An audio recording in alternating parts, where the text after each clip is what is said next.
They say you can't choose who saves you or who destroys you, but what happens when the line between the two disappears completely? In 1872, beneath a blood-red desert dawn, Lila Rowan lost everything she knew in 7 brutal minutes. Dragged into the wilderness by the very hands that spared her life, she faced a truth more terrifying than death itself.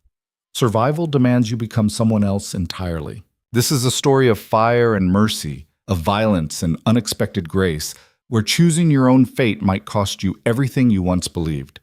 Stay until the end, hit that like button, and comment your city below so I can see how far this story travels across the world. The desert didn't care who you were before sunrise. It didn't care about your prayers, your plans, or the carefully folded letters tucked inside your traveling trunk. By the time the sun broke over the eastern ridge that morning, bleeding orange and furious across the New Mexico horizon, all those things would be ash. Lila Rowan woke to screaming, not the kind that built slowly, that gave you time to understand.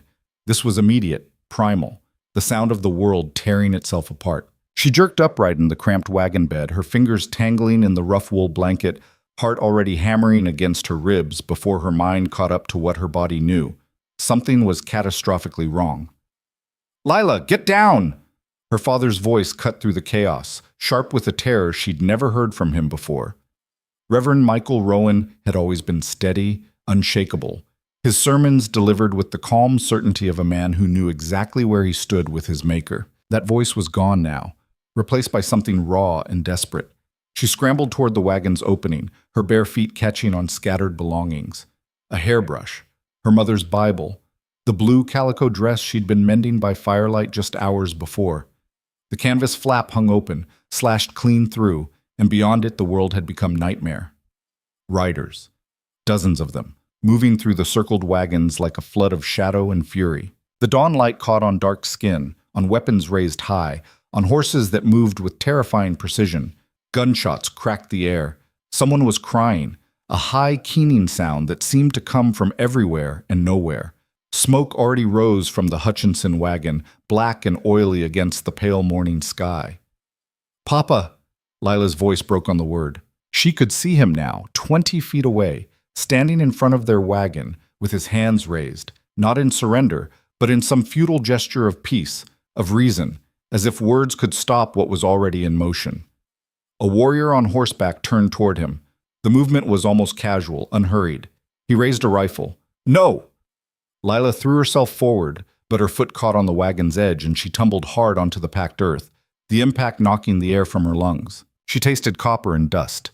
Somewhere close by, Mrs. Patterson was sobbing, calling for her children. The sound cut off abruptly. When Lila looked up, gasping, her father was on the ground. The world narrowed to that single image. His body sprawled in the dirt, the dark stain spreading across his shirt front, his eyes still open, still seeing. His lips moved, a prayer maybe, or her name, but no sound came. Then nothing. Just stillness while chaos raged around him. Something inside Lila broke, not loudly, quietly, like ice cracking deep beneath a frozen river. She couldn't breathe, couldn't think, could only watch as the man who'd raised her, who'd taught her to read using scripture passages, who'd promised her they'd reach California by autumn, became just another body in the dust. She didn't notice the rider approaching until shadow fell across her. Lila looked up slowly, her vision still swimming. The warrior sat astride a paint horse, controlling the animal with nothing but slight shifts of his weight. He was younger than she'd expected, maybe 25, with strong features and hair that fell past his shoulders, bound back with a strip of leather. His chest was bare except for what looked like a bone breastplate, and his eyes, dark, unreadable, locked onto hers with an intensity that made her forget to be afraid. She should run, should scream, should do something other than kneel there in her nightdress, covered in dust and her father's blood, staring up at this man like he was some kind of answer to a question she hadn't asked. He said something in a language she didn't understand, his voice surprisingly quiet beneath the surrounding violence. When she couldn't respond, he swung down from his horse in one fluid motion and stood before her. Up close, she could see the scars. They crossed his chest and arms in pale lines, each one a story of survival. A wound on his shoulder looked fresh, still healing, the skin puckered and angry. He should have looked monstrous. Should have looked like everything she'd been taught to fear since childhood. The savage Indian from her father's warnings, from the newspaper stories, from the whispered conversations of frightened travelers. Instead, he looked tired. Their eyes met, and something passed between them that Lila would spend months trying to understand. Not sympathy, nothing so soft, but recognition, maybe. An acknowledgement of the moment they both stood in, of the roles they'd been forced into by circumstances neither had chosen. Around them, the massacre continued. Lila could hear it, smell it, feel it in the way the ground trembled beneath running feet and falling bodies. But in the space between her and this warrior, there was only silence. He reached for her, and she flinched. His hand paused, hovering in the air between them. Then, deliberately, he grabbed her arm, not cruelly, but firmly enough that she couldn't pull away, and hauled her to her feet. Her legs nearly buckled. She could see everything now. The Hutchinson wagon fully engulfed in flames. Sarah Reynolds lying motionless near the cold fire pit. Old Mister Chen trying desperately to shield his granddaughter with his own body. "Please," Lila whispered, though she didn't know what she was asking for. Her voice sounded strange in her own ears, distant and hollow. "Please." The warrior, she would later learn his name was Dakota, didn't respond. Instead, he pulled her toward his horse with steady, inexorable force. She struggled weakly, her body moving through shock like water, everything sluggish and unreal. This couldn't be happening, couldn't be real. Any moment she'd wake up in the wagon, safe, her father alive and humming as he prepared the morning fire. But the horse was real, solid and warm under her hands as Dakota lifted her onto its back with surprising gentleness. The sounds were real. The crackle of flames, the crack of gunfire, the terrible silence that was beginning to fall as resistance died. The smell was real, smoke and blood and the acrid scent of fear. Dakota mounted behind her, one arm coming around her waist to hold her steady. She could feel the heat of him against her back, the steady rhythm of his breathing, absurdly calm in the midst of carnage. His horse turned, and for just a moment, Lila had a clear view of what remained of the caravan. Nothing. Everything that had been her world just 15 minutes ago, family, friends, possessions, future, was gone, reduced to burning wagons and bodies scattered like broken dolls across the desert floor. She saw her mother's quilt, the one that had crossed 3 states, trampled and bloody in the dirt. Saw the letters she'd been writing to her cousin in Philadelphia, pages caught by the wind and tumbling away like birds. Saw her father's body, already gathering dust. The sound that came from her throat wasn't quite a scream. It was something deeper, more fundamental, the sound of a person breaking. Dakota's arm tightened around her waist, not comforting, just preventing her from throwing herself from the horse. Around them, other warriors were gathering, some leading captured horses loaded with supplies, others simply preparing to leave. The raid was over. It had lasted perhaps 10 minutes, start to finish, 10 minutes to destroy everything. As they began to ride away, Lila twisted in Dakota's grip, unable to stop herself from looking back. The morning sun had fully risen now, painting the scene in harsh, honest light. She counted 5 wagons burning, counted 12 bodies she could see. Stopped counting when she realized she was looking for survivors and finding none. No one was coming to save her. No one was left to try. The desert swallowed them quickly. Within an hour of hard riding, the massacre site had disappeared behind them, hidden by rock formations and the endless roll of arid land. Lila stopped struggling after the first 30 minutes, when it became clear that resistance would only result in being tied to the horse. Instead, she sat rigid, Dakota's arms still around her waist, and watched the landscape pass in numb silence. They rode east, toward mountains she didn't recognize. The other warriors, she counted 11, though more might have scattered in different directions, spread out in a loose formation, clearly at ease in terrain that looked hellish to Lila's untrained eye. No water, no shade, just endless variations of brown and gray, studded with plants designed to hurt you. The sun climbed higher, and the heat became monstrous. Lila's nightdress, already filthy with dust and blood, clung to her skin. Her throat felt like sandpaper. She'd been too shocked to think about thirst before, but now it consumed her awareness, a physical ache that grew with each passing minute. Dakota seemed unbothered, his breathing still steady against her back. The other warriors showed no signs of discomfort either, as if heat were something that happened to other people. Around midday, they stopped at what Lila would have sworn was just another stretch of barren rock. But Dakota dismounted, pulling her down with him, and led his horse toward a crack in the stone she hadn't noticed. Behind it, impossibly, was water, a small seep, barely more than a trickle, but enough. The horses drank first, then the men. When they were finished, Dakota cupped his hands under the flow and held them out to Lila. She stared at the water, at his scarred hands, at his expressionless face, tried to reconcile this gesture, oddly gentle, practical, with the fact that this man had just participated in slaughtering everyone she loved. The contradiction felt impossible, too large to hold in her head simultaneously. But she was so thirsty. Lila drank. The water was cold, mineral tasting, the best thing she'd ever consumed. When she'd finished, Dakota released her long enough to wet a strip of cloth and hold it out. She took it, confused, until he gestured toward her feet. Looking down, she realized they were bleeding, torn up from her fall from the wagon and the rough ground. She hadn't even felt it. As she cleaned her feet with shaking hands, one of the other warriors said something in that language she didn't understand. It sounded like a question, sharp and disapproving. Dakota replied without looking up, his voice flat but final. The other warrior spat on the ground and walked away. They rode until sunset, finally stopping in a box canyon hidden so thoroughly that Lila wouldn't have found it if she'd passed within 10 feet of the entrance. The space was maybe 50 yards across, surrounded by rock walls that rose 30 feet high, with a single narrow gap that served as both entrance and exit. Inside, there were signs of previous use, fire rings, areas where the sand was flattened, bones from old meals. The warriors dismounted and immediately began establishing camp with efficient, practiced movements. No one spoke. They didn't need to. Within minutes, a fire was started, horses were watered and hobbled, and someone had produced a bundle that turned out to contain dried meat and some kind of flatbread. Lila sat where Dakota had left her, near the fire but not quite part of the circle. She was intensely aware of being watched, of suspicious eyes tracking her every movement. Most of the men ignored her, but two, one with a brutal scar across his face, another, who couldn't have been more than 16, kept glaring with open hostility. She understood.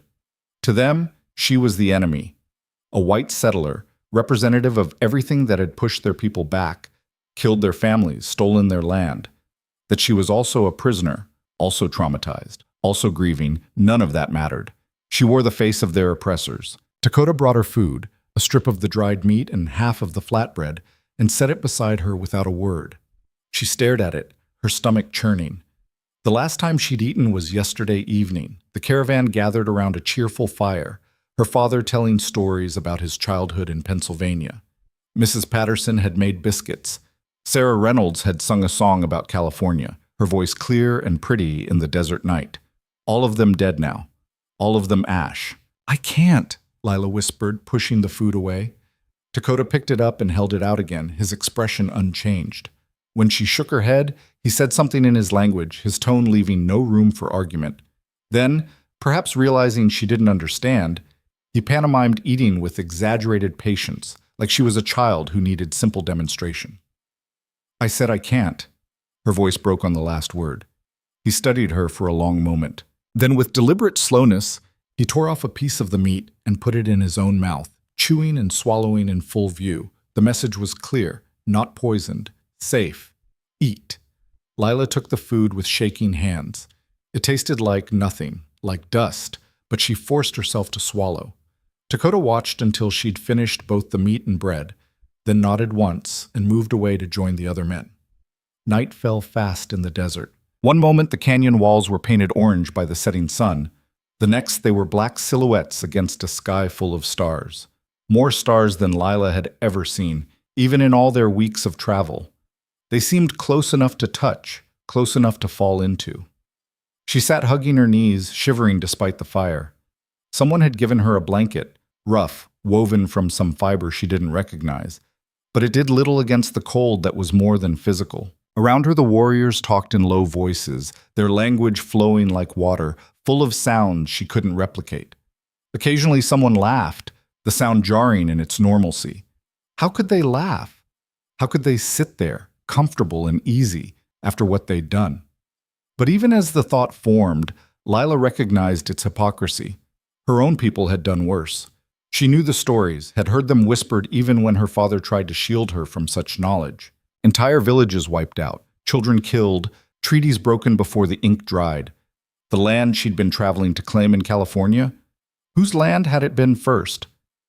The thought made her dizzy, or maybe that was exhaustion and shock finally catching up.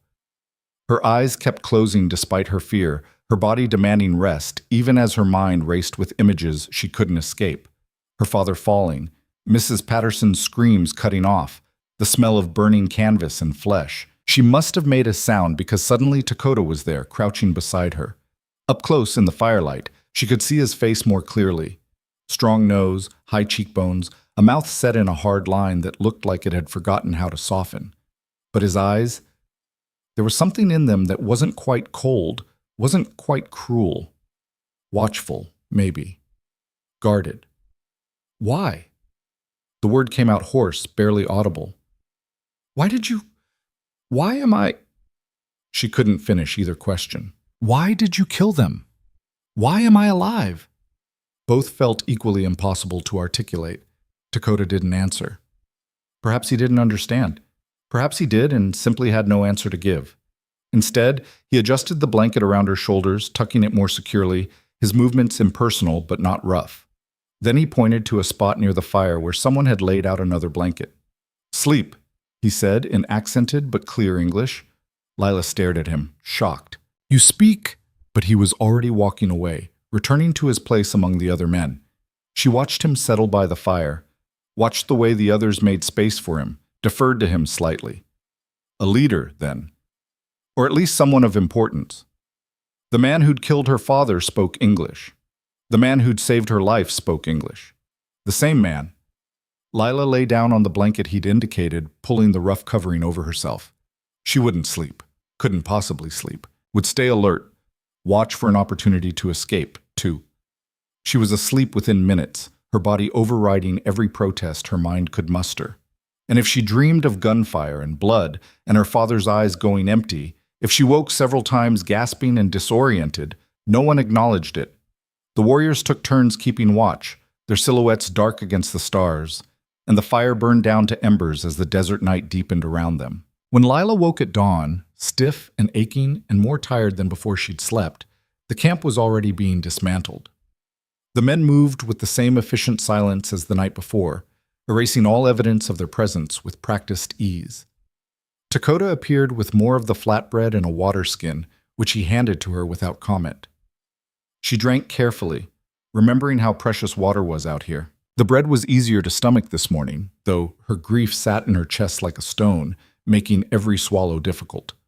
Around her, the warriors prepared to move out, and she realized with fresh fear that they were taking her deeper into unknown territory, further from anything familiar.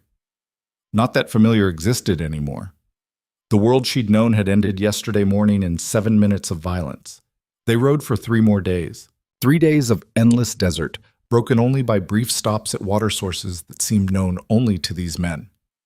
3 days of Lila sitting rigid in front of Dakota, hyper-aware of every place their bodies touched, every breath he took against her neck. 3 days of the other warriors' suspicious glares and muttered comments she couldn't understand but whose hostility needed no translation. On the second day, they passed what looked like an abandoned settlement. Not white, but native. The structures were partially collapsed, and there was an emptiness to the place that spoke of tragedy. Dakota's body went rigid behind her as they rode past, and she heard him say something soft, almost like a prayer. None of the other men responded, but their silence felt heavy, weighted with shared grief.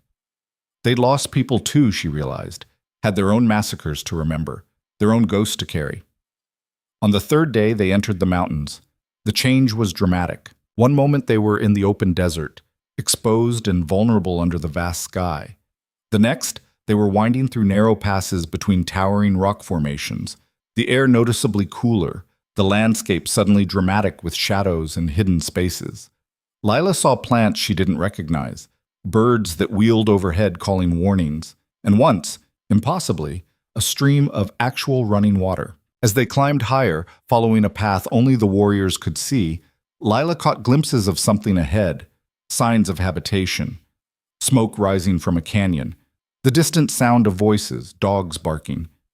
Her heart began to race. A camp, a settlement, more people, which meant more danger, more unknowns. She'd been terrified of these 11 men. How much worse would it be with an entire community? They rounded a final bend, and the canyon opened before them. It was beautiful. The thought came unbidden, unwelcome, but undeniable. The canyon stretched maybe a quarter-mile across, sheltered by high walls that would make it nearly invisible from a distance. Trees grew thick along a creek that ran through the center. Actual trees, green and alive. Scattered throughout were wickiups and a few more permanent structures, some made of stone. People moved between them, women working, children playing, elders sitting in the shade. Somewhere, someone was singing. It looked like a place where people lived, really lived, not just survived. The warriors were noticed immediately. Women looked up from their work, children stopped their games, and several men came forward, older, their faces weathered and serious. One man, probably 50, with gray streaking his long hair and a presence that commanded immediate respect, stepped forward. He and Dakota exchanged what sounded like formal greetings, and then the older man's eyes fell on Lila. The look he gave her was complicated, surprise, definitely, and something that might have been disapproval. He said something sharp to Dakota, gesturing at Lila with clear displeasure. Dakota replied, his voice calm but firm. The conversation continued, growing heated, though Dakota's voice never rose. Around them, more people were gathering, drawn by the commotion. Lila sat frozen on the horse, feeling every eye on her. She saw women pulling children behind them protectively, saw men with their hands on weapons, saw faces that held everything from curiosity to outright hatred. She was the intruder here, the unwelcome reminder of everything this community had endured. Finally, the older man made a sharp gesture and walked away. Dakota dismounted and pulled Lila down after him, keeping one hand on her arm as he led her through the gathering crowd. People parted to let them through, but the muttering followed them, hostile and suspicious. He brought her to a small wickiup set slightly apart from the others. Inside it was dim and cool, the woven structure surprisingly sturdy. A few items were scattered about, blankets, a basket, some tools, but it was clearly not currently occupied. Dakota gestured for Lila to sit, then posted himself at the entrance, arms crossed, face expressionless. Outside, she could hear voices rising in what sounded like argument. She caught Dakota's name repeated several times, along with other words she didn't know. The tone was clear enough. They weren't happy about her presence. "They want to kill me," she said quietly. Dakota didn't turn around. "Some. Why don't you let them?" He was silent for so long she didn't think he'd answer. Then, still facing away, "You are not a warrior. We're not armed. Fought no one. My people are not you." He said it flatly, like it was obvious. "You chose nothing. We're sleeping when we came." Lila stared at his back, trying to understand. "So you just... what? Keep me as a pet? A slave?"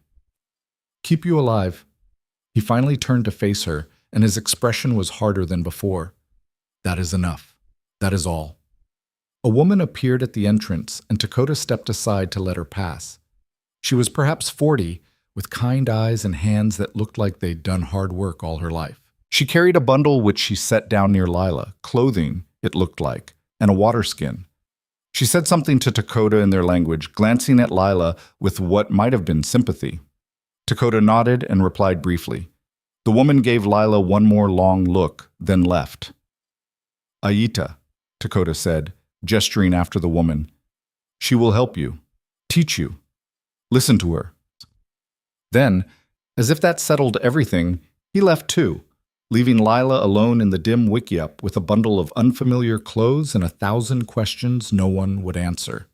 She sat there for a long time, listening to the sounds of the camp outside, voices in a language she didn't speak, work being done, life continuing.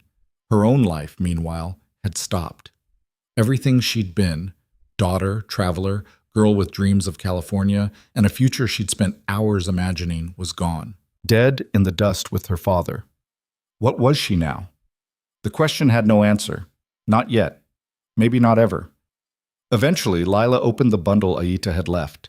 Inside was a simple dress made of soft leather, worn but clean. There were also moccasins, size too large but better than bare feet. At the bottom was something wrapped in cloth. When she opened it, she found a piece of dried meat and some kind of cake made from seeds and honey. She ate mechanically, her body demanding fuel, even as her mind remained numb. Then, because there was nothing else to do, she changed into the leather dress, abandoning her ruined nightgown with something like relief.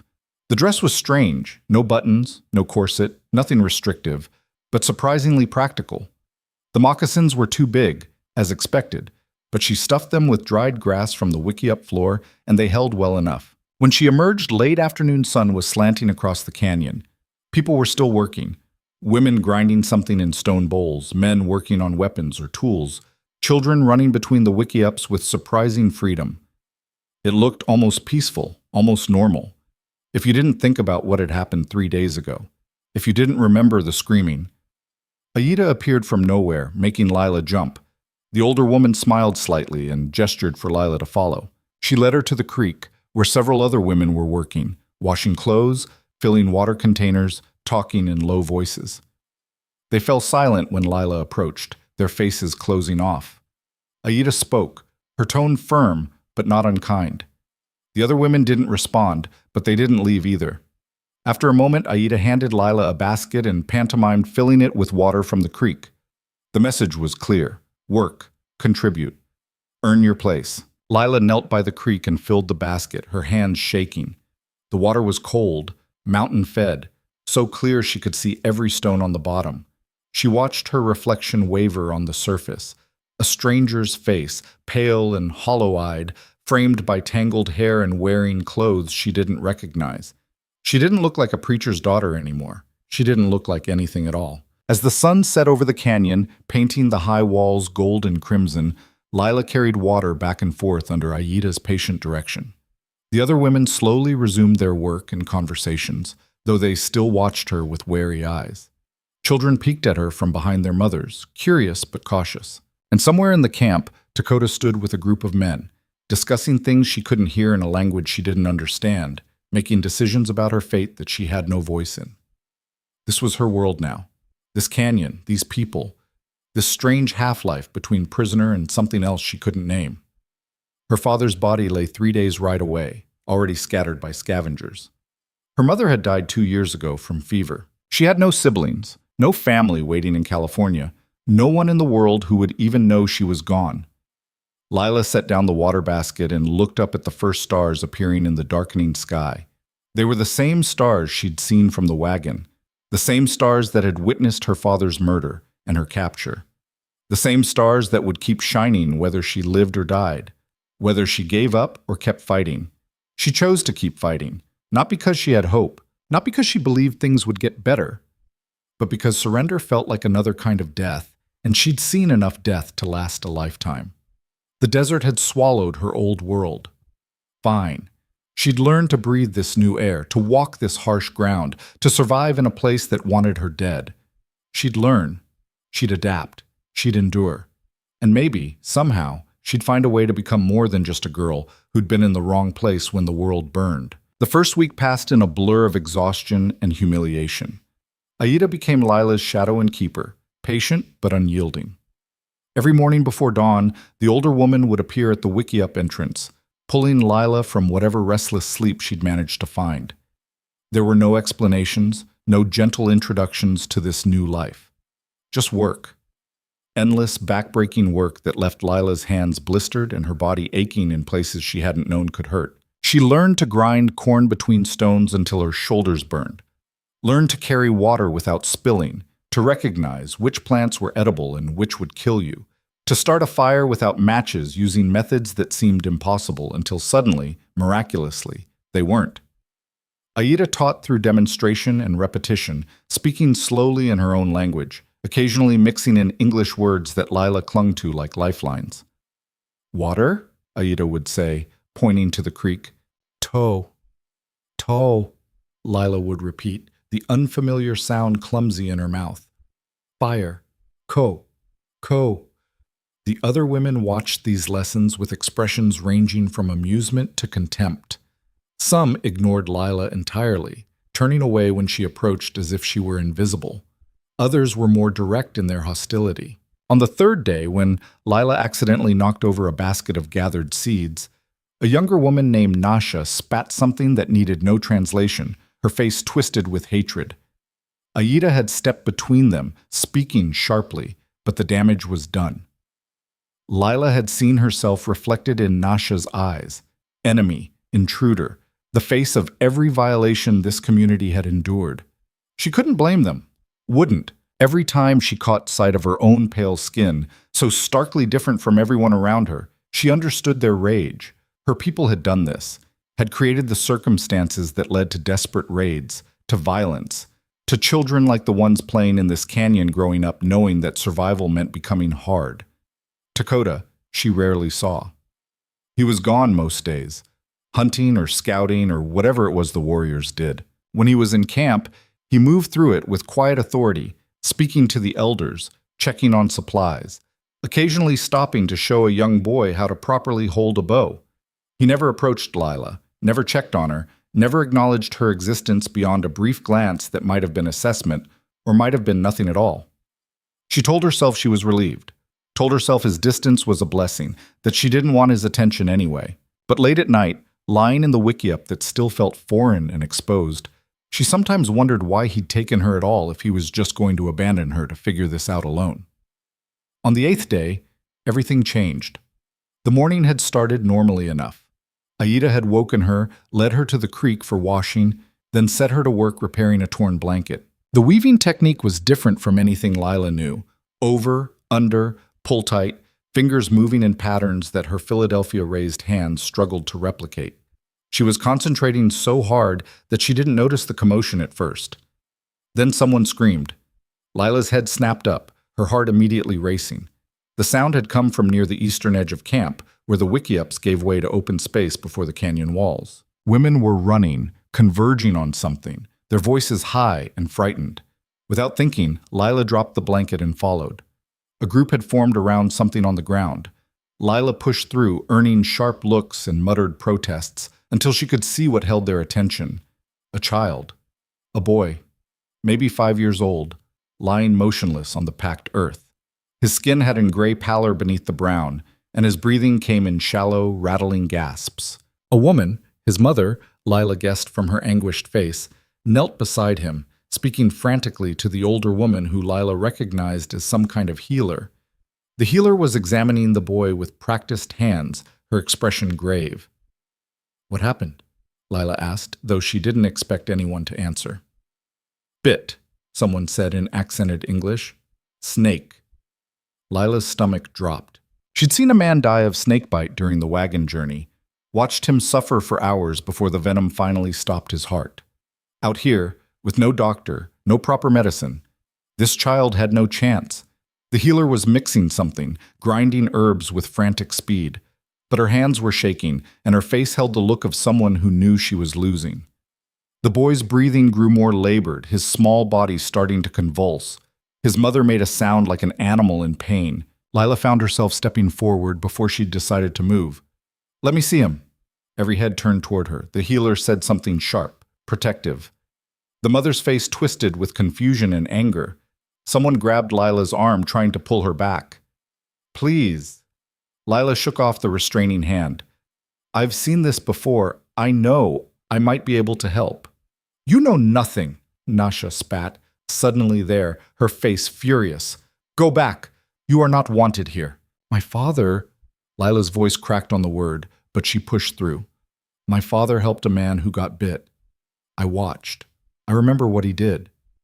It wasn't entirely true. Her father had tried to help, but the man had died anyway. But he'd lived for 3 days instead of 3 hours, and Lila had paid attention to the treatment, had asked questions afterward because she'd been curious, because she'd thought maybe someday the knowledge would matter. Someday was now. The healer and the mother were arguing, their voices rapid and desperate. The boy's convulsions were getting worse. Time was running out, and everyone there knew it. Finally, the mother said something that sounded like surrender, like a drowning person grabbing for any hand extended, no matter whose. Lila dropped to her knees beside the boy. His leg was already swelling, the bite marks clearly visible on his small calf. She'd need to slow the venom's spread, reduce the swelling, keep him breathing. I need clean water, she said, looking up at Aida, who had appeared in the crowd. And something to tie around his leg, above the bite. Tight, but not so tight it stops all the blood. Aida translated rapidly. Someone ran for water while another woman handed over a strip of leather.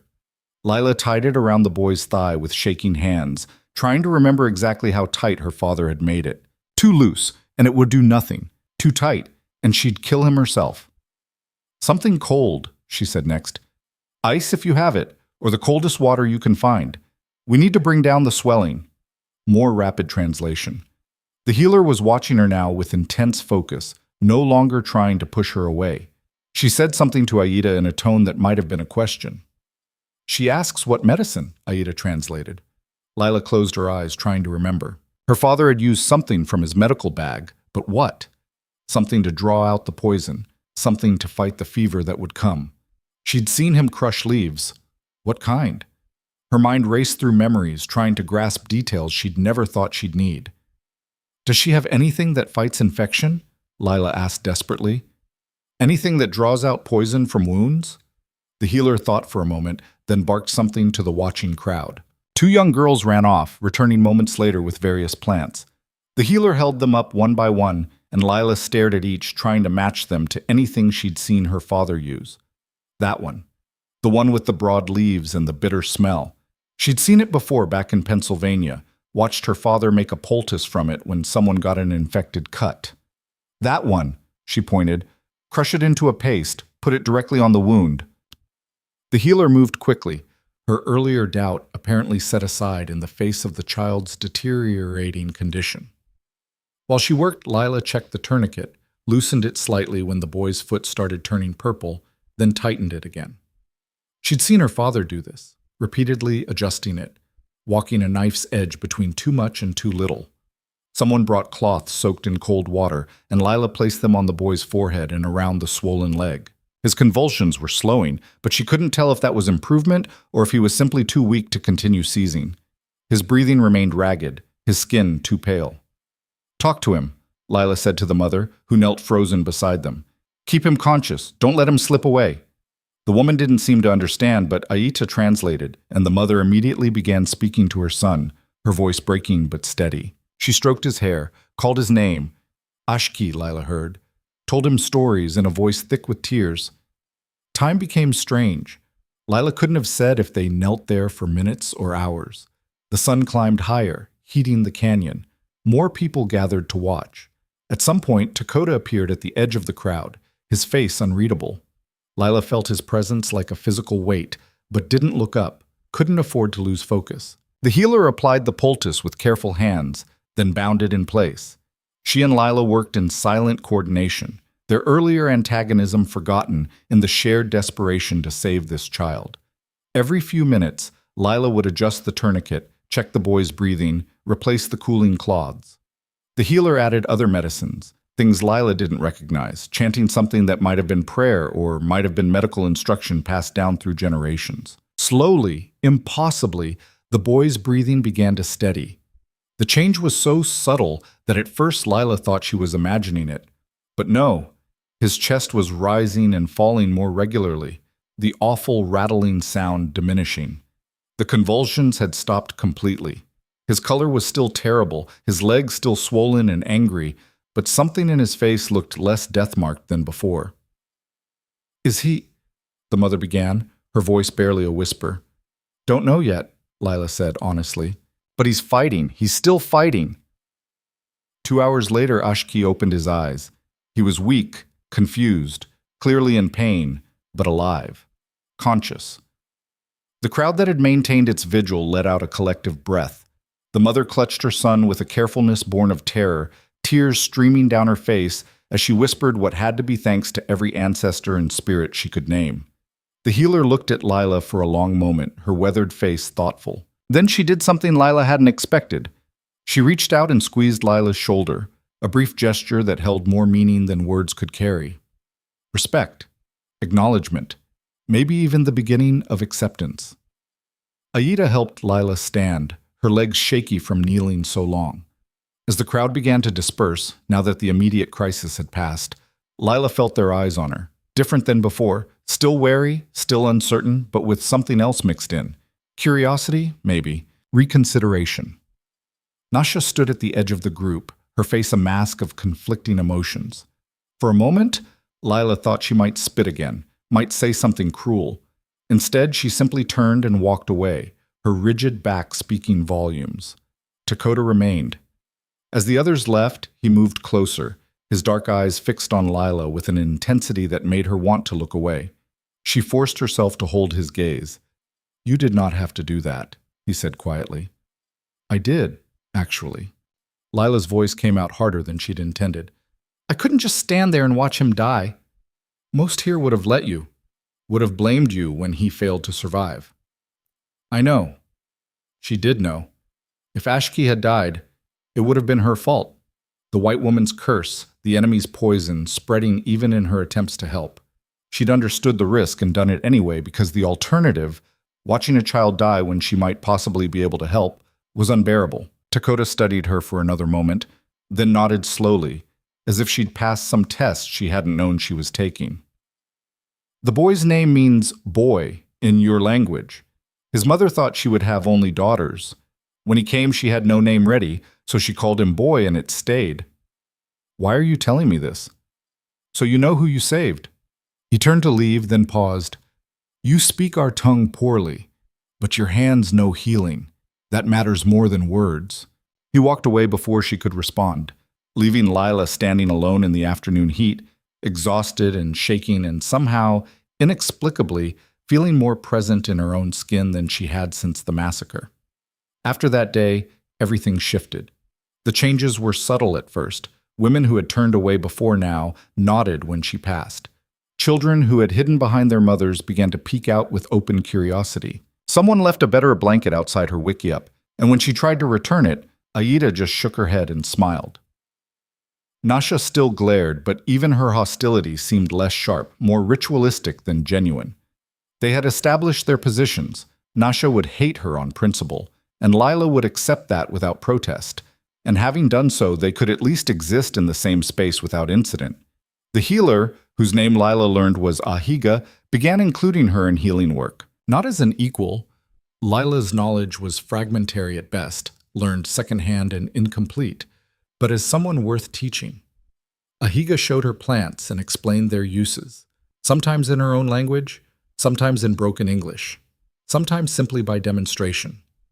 Lila absorbed it all desperately, understanding that knowledge was survival, that usefulness was protection. She learned that the paste she'd recognized came from a plant they called Tsegadianii, that it drew poison and fought sickness when used correctly. Learned which roots could stop bleeding and which could ease pain.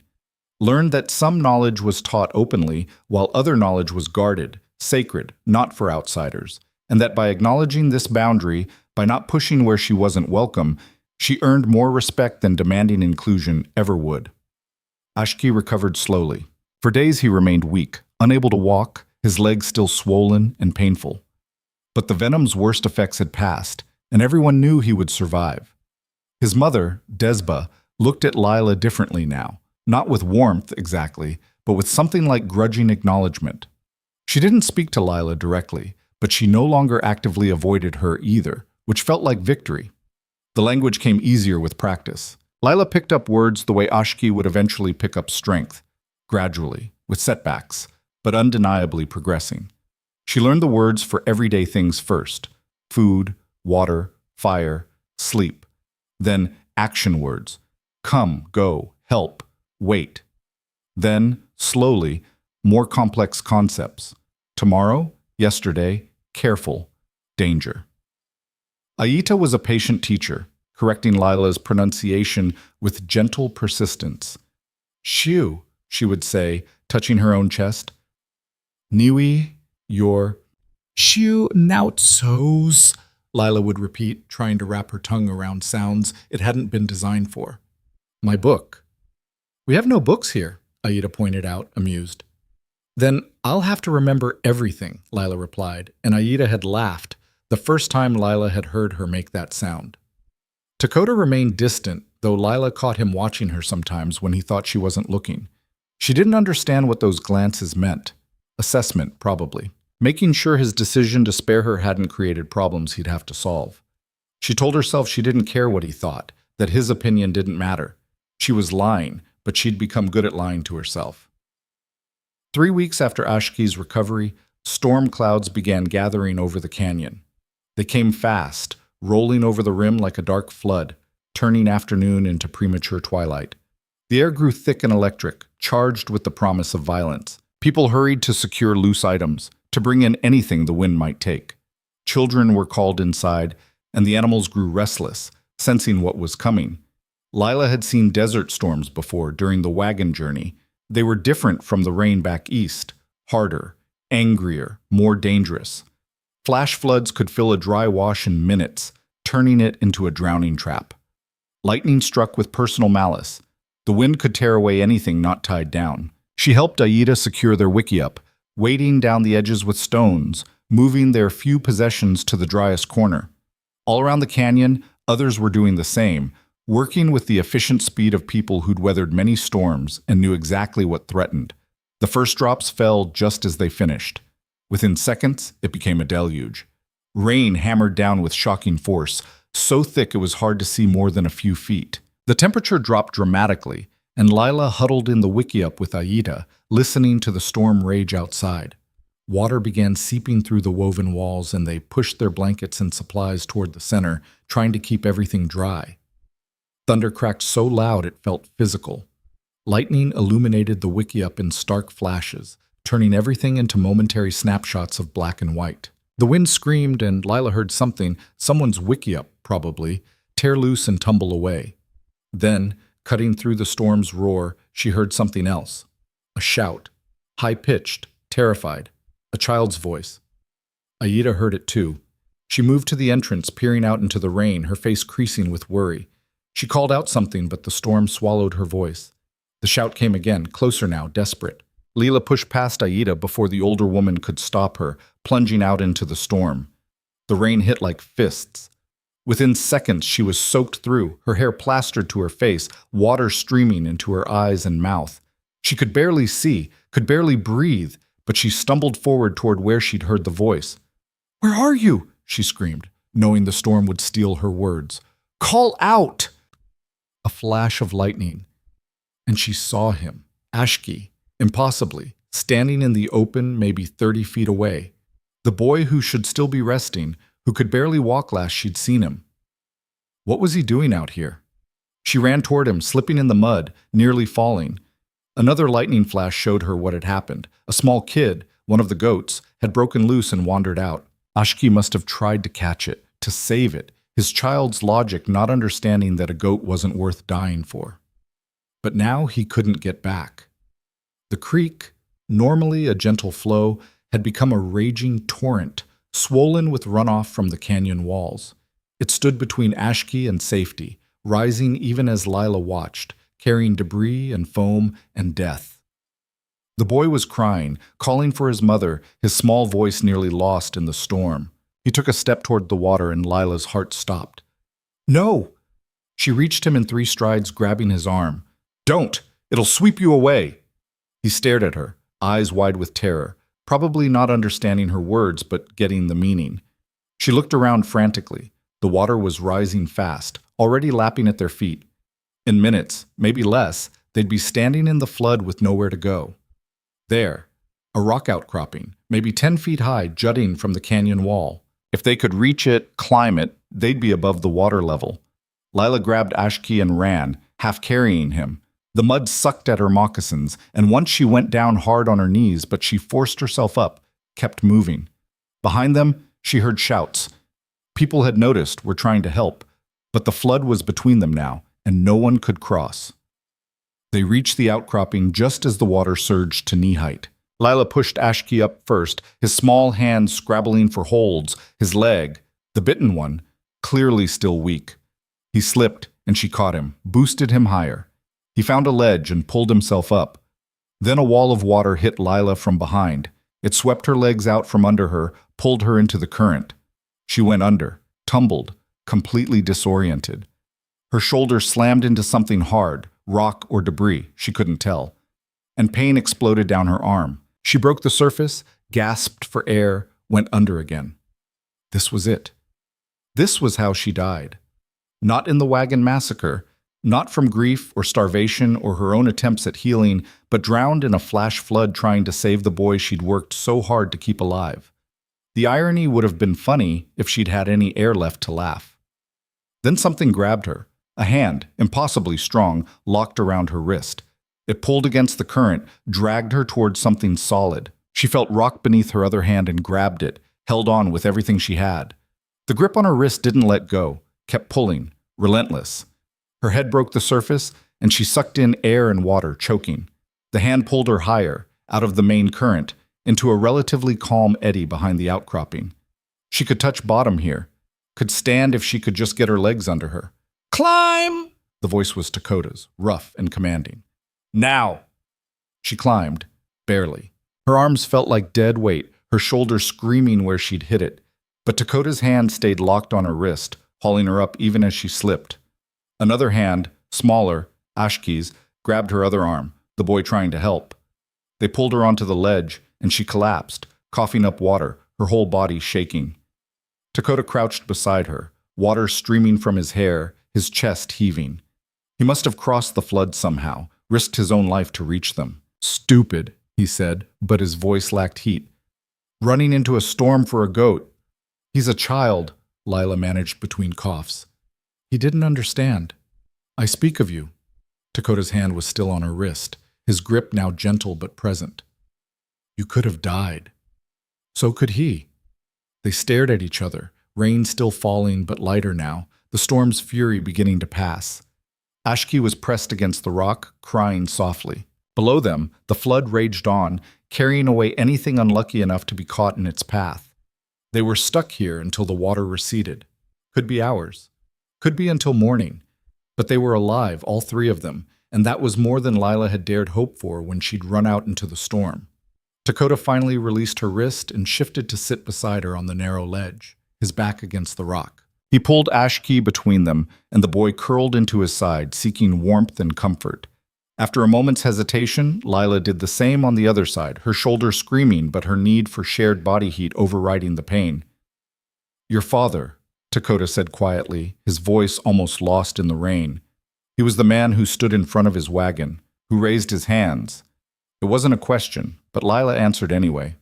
"Yes." He thought words would stop us.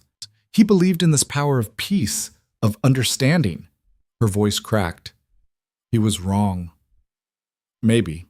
Dakota was quiet for a long moment. Or maybe he was right, but too late. Peace requires both sides to choose it.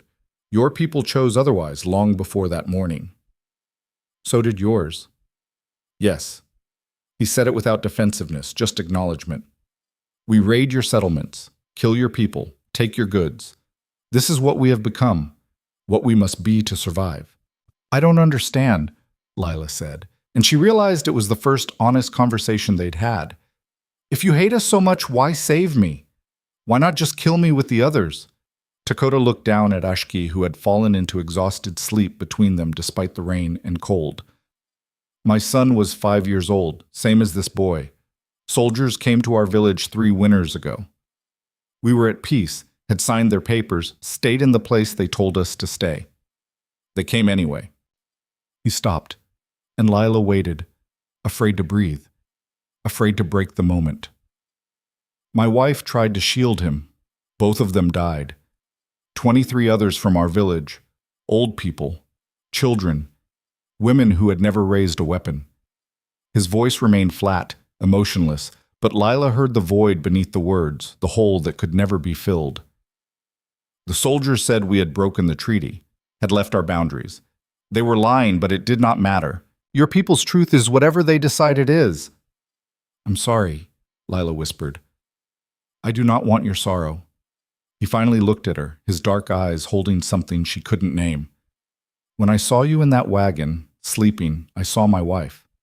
Same helpless, same innocent of the violence that came for her. I thought, if I had been there, if I had been faster, stronger, better, I could have saved her, could have given her a chance. He gestured at the sleeping boy, at the flooded canyon, at everything and nothing. So I gave you that chance, the one she never had. Perhaps this was foolish. Perhaps you will bring more death to my people.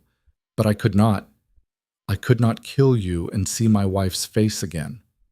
Lila felt tears mixing with the rain on her face. She was lucky to have someone who loved her that much. She is dead. Luck had nothing to do with it. They sat in silence as the storm gradually exhausted itself. The rain slowed to a drizzle, then stopped.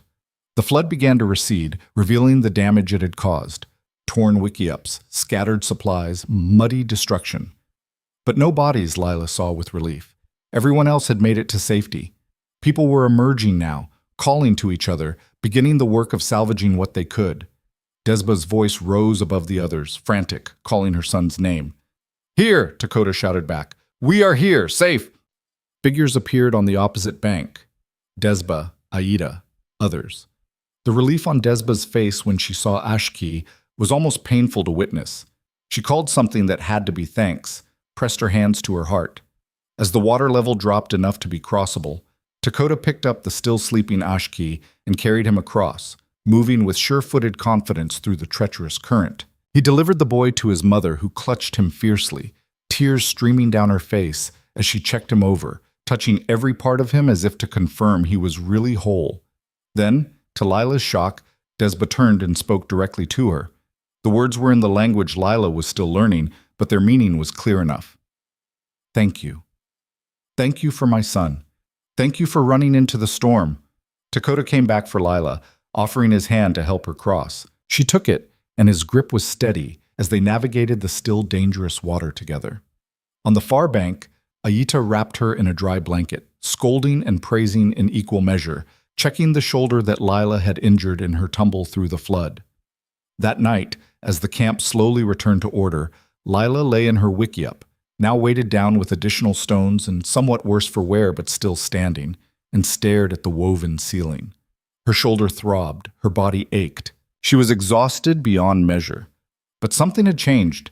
She could feel it in the way people had looked at her when Dakota brought her back across the flood, in the way Desba had spoken to her directly without the barrier of Aida's translation, in the quiet respect in the eyes of warriors who had previously looked through her as if she didn't exist. She'd proven something today.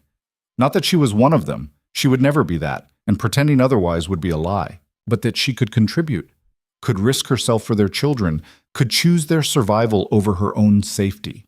And Dakota, she understood him now in ways she hadn't before. Saw the grief that drove him, the guilt that shaped his choices. He hadn't saved her out of mercy or kindness. He'd saved her because he couldn't save his wife. And Lila was the closest thing to redemption his broken heart could find. It wasn't love. It wasn't even friendship. It was just two damaged people, survivors of different massacres, recognizing in each other the same fundamental refusal to let the violence win completely. Outside, someone had started a fire despite the damp wood. She could hear voices gathering around it, the community coming together after crisis the way communities do. Someone was singing, a low, mournful sound that spoke of loss and endurance. Lila closed her eyes and let the sound wash over her. Tomorrow she would return to work, to learning, to the slow process of earning her place in a world that had every reason to reject her. Tomorrow she would face Nasha's glares and the lingering suspicion of those who would never trust her. But tonight, she was simply grateful to be alive, to have saved a child's life twice over, to have crossed a flood with a man who understood loss as intimately as she did. The desert had swallowed her old world, and she had mourned it, but perhaps, slowly, painfully, she was beginning to glimpse what might grow from those ashes. Summer deepened into autumn, and Lila learned what it meant to belong nowhere and everywhere at once. The canyon transformed with the changing season. The oppressive heat gave way to cooler nights that required extra blankets. The trees along the creek turned colors she'd never seen in Philadelphia, deep golds and reds that seemed to catch fire in the late afternoon sun. Game became more plentiful as animals prepared for winter, and the hunters returned regularly with deer and rabbit, their success ensuring the community would eat well in the lean months ahead. Lila's hands had changed. The soft, pampered skin of a preacher's daughter had been replaced by calluses and scars, each one marking a lesson learned. She could start a fire in under 2 minutes now, could grind corn without her shoulders screaming in protest, could identify a dozen different plants by touch alone. Her body had grown lean and hard from constant work, her movements more efficient, less wasteful of energy. The language came easier too. She dreamed in it sometimes now, waking with unfamiliar words on her lips that nevertheless made perfect sense. She could follow most conversations, though rapid exchanges still left her lost. Aida said she spoke like a child, which was both insult and compliment. Her grammar was simple, her vocabulary limited, but her pronunciation had improved enough that people actually understood her. Dakota remained a mystery wrapped in careful distance. After the storm, after his confession about his wife and son, Lila had expected something to shift between them. But he'd retreated back into formal politeness, acknowledging her only when necessary, his face an unreadable mask whenever their paths crossed. She told herself it was better this way, safer, simpler. She was lying to herself again, but that lie had become comfortable, familiar. The first hint of trouble came on a cool morning in late October. Lila was helping Ahiga prepare medicines, crushing dried leaves into powder, when a shout rang out from the canyon entrance. Not alarm exactly, but something close. A warning, a call to attention. Around them, people looked up from their work, bodies tensing with the instinctive wariness of those who'd survived by staying alert. 3 riders appeared, moving fast through the narrow entrance. Warriors returning from a scouting mission, their horses lathered and breathing hard. They went immediately to the council area where the elders gathered, speaking in urgent, clipped tones. Within minutes, the entire camp knew something was wrong. "Soldiers," Aida said quietly, her face grave. 2 days' ride south. Maybe 50 men, with wagons and supplies. Moving north. Lila's blood went cold. Toward here? Perhaps. Perhaps they search for something else. But Aida didn't sound convinced. "The scouts will watch them. We will know more soon." That evening, the camp gathered for council. Normally, only warriors and elders attended these meetings. But tonight, everyone was present, drawn by the shared understanding that what was decided would affect them all. Lila sat at the edge of the gathering, trying to make herself invisible while still hearing what was said. The discussion was heated, voices rising and falling in passionate argument. She caught maybe half of it. Something about moving camp, about sending messengers to other groups, about the possibility that the soldiers were hunting for them specifically. One of the younger warriors, a man named Kitchi, whose hostility toward Lila had never softened, kept pointing in her direction while speaking in an angry torrent. "He says you are a signal," Aida translated softly, sitting beside her. "That your people look for you, will not stop until they find you. That keeping you here endangers everyone." "He's right," Lila said, the words tasting like ash. "If they're searching for survivors from the wagon train, if they think someone might still be alive, you do not know this is about you." But Aida's voice held doubt. Dakota stood, and the arguing stopped immediately. Everyone turned to face him, waiting. He spoke for several minutes, his voice calm but carrying absolute authority. Lila watched the faces around her shift from anger to consideration to reluctant acceptance. "What did he say?" she asked when Dakota finished and the council began to break up. "That you have earned your place here. That you saved Ashki twice, once from venom and once from the flood. That you work without complaint and learn our ways with respect." Aida paused. "He said any man who would cast you out for the crimes of your people should also cast him out, for he has killed more of yours than you have of ours." Lila felt something twist in her chest. And what did they decide? To send scouts to track the soldiers, to prepare to move if necessary, to keep you hidden if they come close. Aida touched her arm briefly. "You are one of us now, child. That means we protect you, even from your own kind." 3 days later, the scouts returned with worse news. The soldiers had split into smaller groups, spreading out in a search pattern that covered miles of territory. They were questioning every native group they encountered, sometimes with translators, sometimes with guns. "Looking for a white woman," they said. "A survivor. Taken during a raid in the spring." "They offer a reward," the scout reported to the hastily reconvened council. 20 gold pieces for information, 50 for her return. 50 gold pieces. A fortune to people who had nothing, who'd been pushed to the margins and left to scrape by on land no one else wanted. Lila felt sick. Someone would talk. Someone always talked when there was money involved. That night, Dakota came to her wickiup. It was the first time he'd approached her directly in weeks, and Lila's heart hammered at the sight of him standing in the entrance, backlit by the fire outside. "Pack only what you can carry easily," he said without preamble. "We leave before dawn." "We? You think I would send you alone?" His mouth quirked in something that wasn't quite a smile. "You would be lost before the sun reached its peak." "Where are we going?" "Away from here. Away from the soldiers." He stepped inside, lowering his voice. "There is a place deeper in the mountains, hidden. Very few know of it. We will go there until the search ends." "The whole camp?" "No. Moving everyone would draw attention, leave signs too obvious to hide. Just us. Aida and I have already discussed this. She will tell the others you left in the night, ran away. If soldiers come, they will search but find nothing. Eventually, they will believe you died in the desert and stop looking." "You're risking a lot for me." Lila couldn't quite keep the question out of her statement. Dakota was quiet for a moment, his expression unreadable in the dim light. "You ask why again? I thought I explained this. You told me about your wife, about your son, but that was months ago when I was helpless and useless. I'm not that person anymore." "No," he agreed. "You are not. That person would not have run into a storm for a boy she barely knew, would not have fought so hard to learn our ways, to earn respect rather than demand it." He moved closer, and Lila found she couldn't breathe properly. "That person I saved because of old guilt. This person, you, I protect because you have become someone worth protecting." Before she could respond, before she could even process what he'd said, he was gone, leaving her alone with instructions to be ready at dawn and a heart beating far too fast for comfort. They left as the stars were fading, slipping out of the canyon through a back trail Lila had never noticed.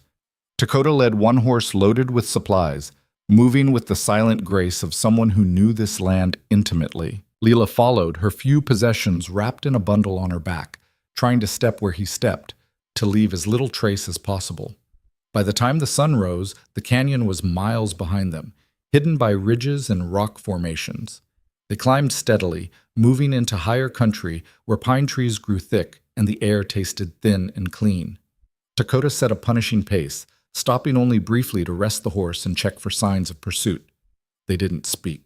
Speech would have been wasted breath better saved for climbing, but Lila was intensely aware of him. The way he moved, the way he constantly scanned their surroundings, the casual competence with which he navigated terrain that would have killed her in hours if she'd been alone. Midday brought them to a narrow pass between two peaks. Dakota stopped, studying the ground with fierce concentration.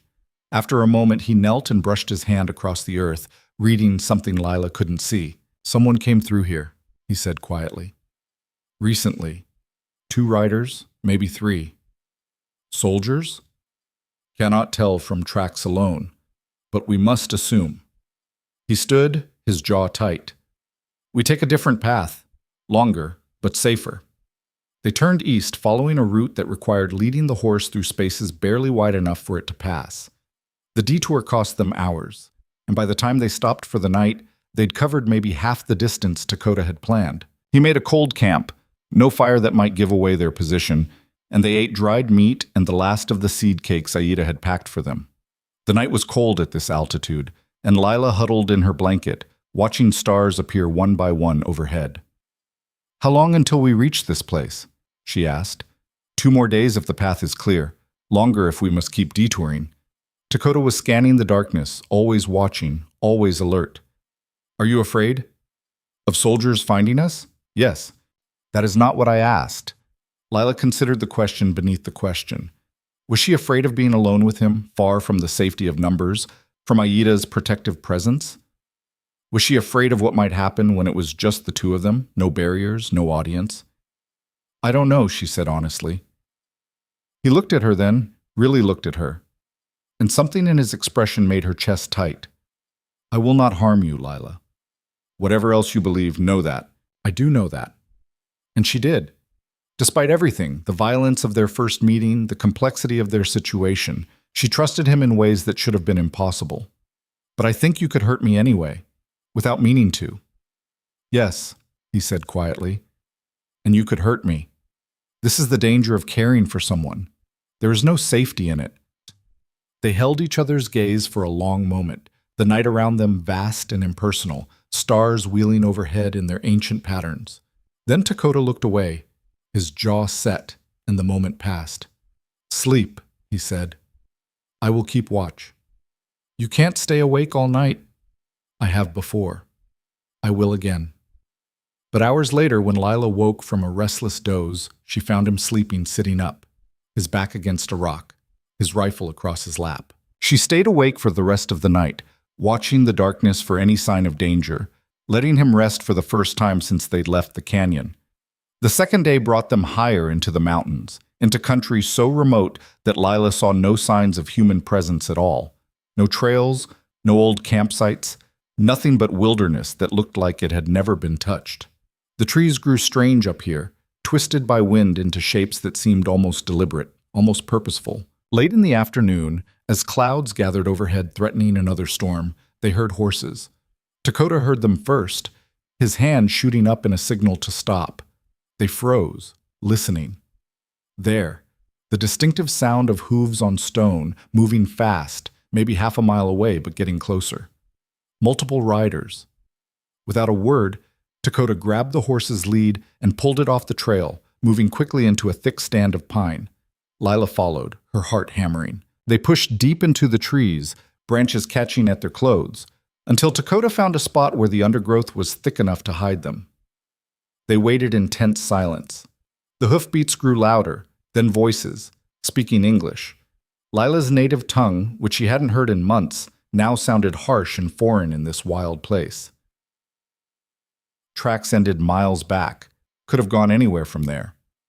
Colonel says we keep searching. There's a woman out here somewhere, and we're going to find her. If she's even still alive, been 6 months.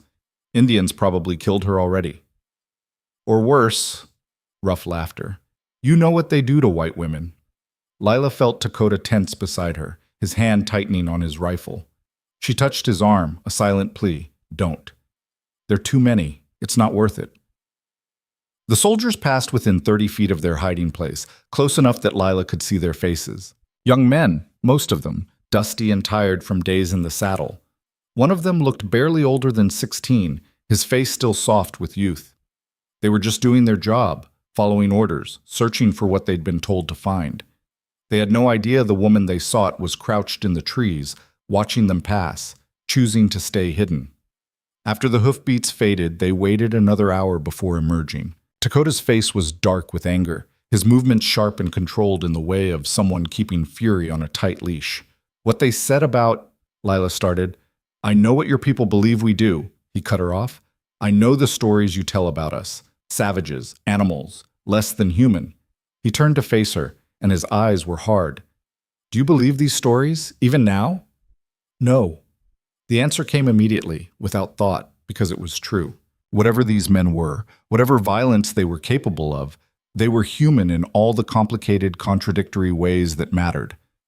I haven't believed those stories for a long time. His expression softened slightly. Good. Because we must move quickly now. They will circle back, search this area more thoroughly. We need to be gone before they do. They traveled through the night, despite the risk, pushing themselves and the horse to the edge of endurance. Dakota led them through the darkness with confidence that seemed impossible. How could anyone navigate such terrain without light? But he did. His knowledge of this land so complete it was almost like magic. Dawn found them at the edge of a cliff, looking down into a hidden valley that took Lila's breath away. It was small, maybe a mile across, surrounded by steep walls that made it invisible from any direction except directly above. A stream ran through the center, feeding into a small lake that reflected the morning sky. Trees grew thick on the valley floor, and in the distance, Lila could see what looked like the ruins of old structures, stone walls, weathered and ancient. What is this place? She whispered. Old. Very old. My people came here once, long ago, before we were pushed to where we are now. The elders say it was sacred, that spirits lived here. Dakota started leading them down a treacherous path carved into the cliff face. No one comes here anymore. It is forgotten. Except by you. My father brought me here once, when I was young, made me promise never to speak of it, to keep it secret for when it might be needed. His voice was tight. He died before he could bring my son. I thought perhaps I would bring him when he was older, when he could understand the responsibility of knowing. He paused. But that chance was taken from me. They descended in silence, and by the time they reached the valley floor, the sun was fully up.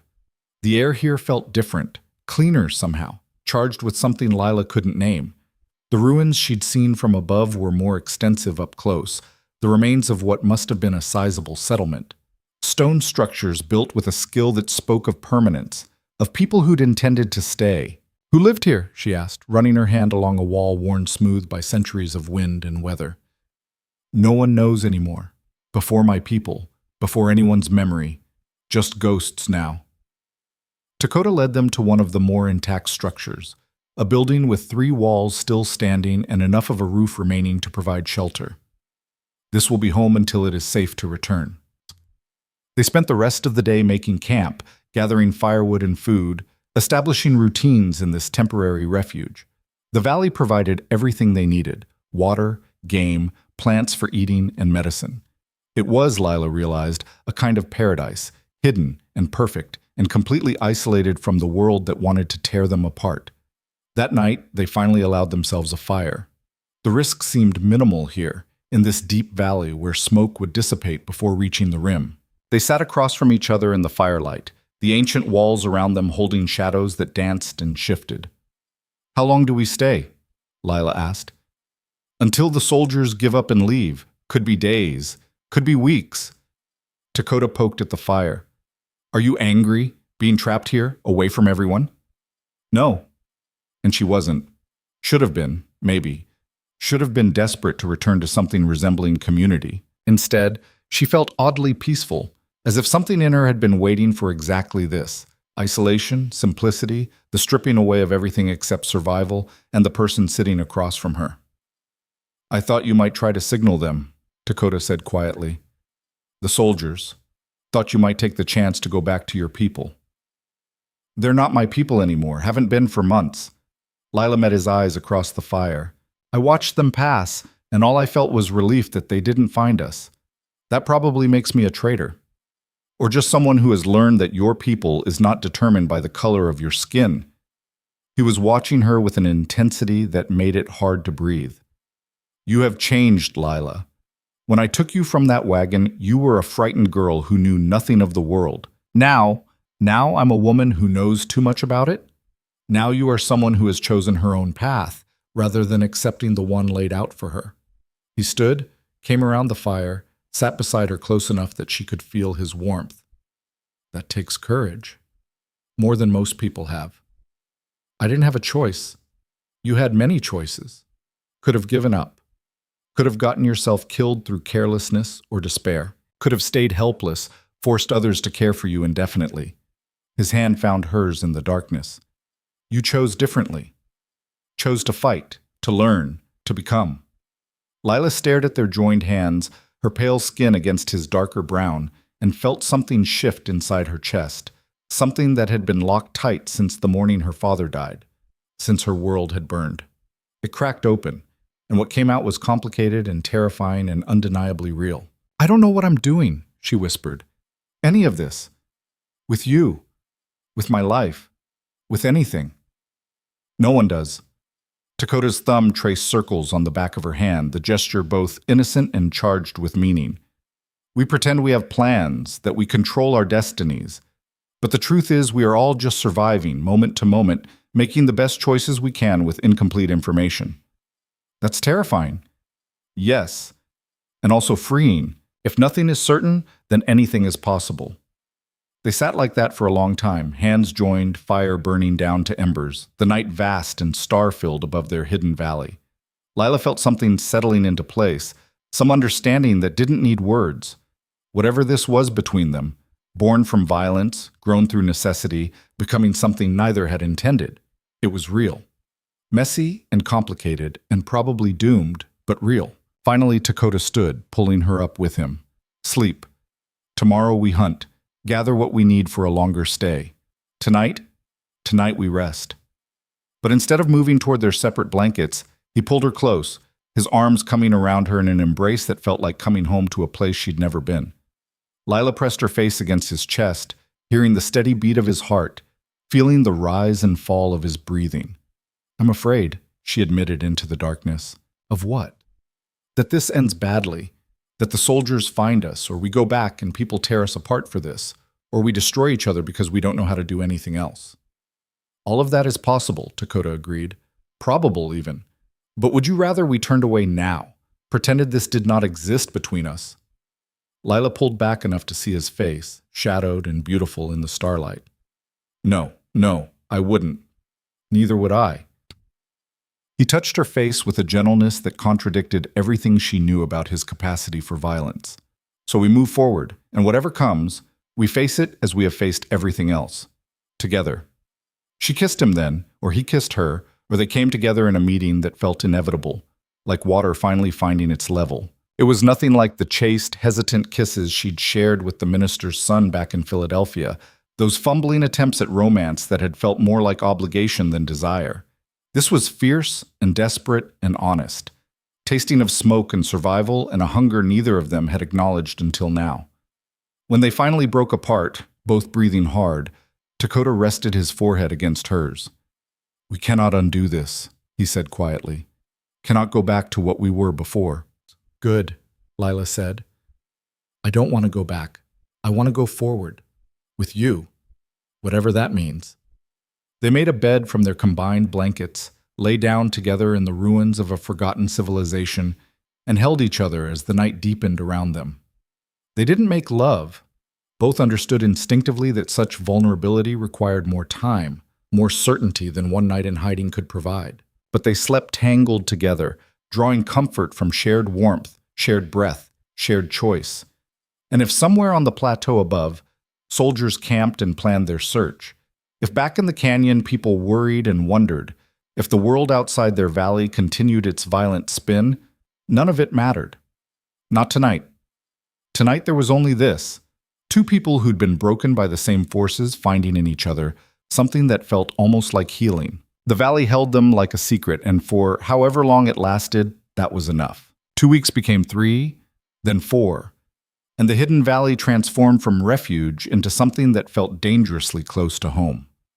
They fell into rhythms born of necessity and proximity. Mornings meant hunting or gathering, afternoons spent preserving food and maintaining their camp, evenings by the fire where they talked until the stars wheeled overhead. Dakota taught her to track game by reading disturbances in the earth, too subtle for her untrained eyes to notice, to distinguish between animal sounds and recognize which meant danger. Lila shared stories from her old life, carefully edited, focusing on her mother's garden in Philadelphia, the books she'd read, the small rebellions of a preacher's daughter chafing against expectations. They didn't speak about what was growing between them, didn't name it or examine it too closely, as if acknowledging it might somehow make it fragile. Instead, they let it exist in touches that lingered slightly too long, in the way they unconsciously moved closer throughout the day, and how they'd wake tangled together each morning despite starting the night with careful space between them. It was Lila who finally broke first. They'd been in the valley nearly a month when she woke one morning to find him already gone, only the cooling space beside her indicating he'd been there at all. She found him at the lake's edge, standing motionless in the pre-dawn gray, his posture speaking of some internal battle being waged. "You're thinking about going back," she said quietly, not a question. He didn't turn. "The soldiers must have moved on by now. Aita will be worried. The camp needs—" "That's not what I asked." Lila moved beside him, close enough that their arms almost touched. "You're thinking about what happens when we return. How we explain this." "There is no explaining this." His voice was rough, tired in a way that had nothing to do with physical exhaustion. "What we have done, what we are doing, it goes against everything. My people will see you as the enemy I have taken to my bed. Your people, if they ever find you, will see me as the savage who corrupted you. I don't care what they think. You should." He finally looked at her, and his eyes held a pain that made her chest ache. "Lila, I have brought you here, kept you close, and I have been selfish. I have taken what I wanted without considering what it costs you." You haven't taken anything I didn't give freely. She caught his hand, laced her fingers through his. Stop trying to protect me from my own choices. Someone must. You do not understand what you are sacrificing. I understand perfectly. Her voice sharpened. I understand that going back means pretending this never happened, that we never... She gestured helplessly at the valley around them, at the ruins that had sheltered them, at everything that had grown between its ancient walls. That we go back to being captor and captive, warrior and prisoner, whatever lie makes everyone else comfortable. Yes. The word fell like a stone between them. And if I won't do that? If I refuse to pretend? Dakota was silent for a long moment, his jaw working. Then you make yourself an outcast among people who barely tolerate you now. You put yourself in danger I cannot always protect you from. You choose a life of being between worlds, belonging fully to neither. I'm already between worlds, Lila said softly. Already an outcast. The only question is whether I'm alone in that or whether you're with me. He pulled her close then, fierce and desperate, his face pressed against her hair. I am with you, he said, the words muffled but clear. I have been with you since the moment I pulled you from that wagon, even when I tried to convince myself otherwise. But I need you to understand what that means. The canyon is not the world. Out there, people will judge us, will try to tear us apart. Let them try. Lila pulled back enough to meet his eyes. I've survived a massacre, learned a new language, saved a child from snake venom and flood water, and fallen in love with a man who was supposed to be my enemy. I think I can handle some disapproval. Dakota went very still. What did you say? Too late, Lila realized what she'd admitted. The words had slipped out, honest and unguarded, and now they hung between them like a bridge being built in real time. She could take them back, laugh them off, pretend they meant less than they did. Or she could step forward onto that bridge and see if it would hold. I said I've fallen in love with you. Her voice only shook slightly. I probably have been for a while, but I was too stubborn or too scared to admit it. And I know that complicates everything, makes it all harder and more dangerous, and probably impossible. He kissed her then, stopping the flow of words with a tenderness that made her want to weep. When he pulled back, his eyes were bright with something that looked almost like tears. I loved my wife, he said quietly. Loved her with everything I was. When she died, I thought that part of me died too, that I would never feel that way again, would never want to. His thumb traced her cheekbone.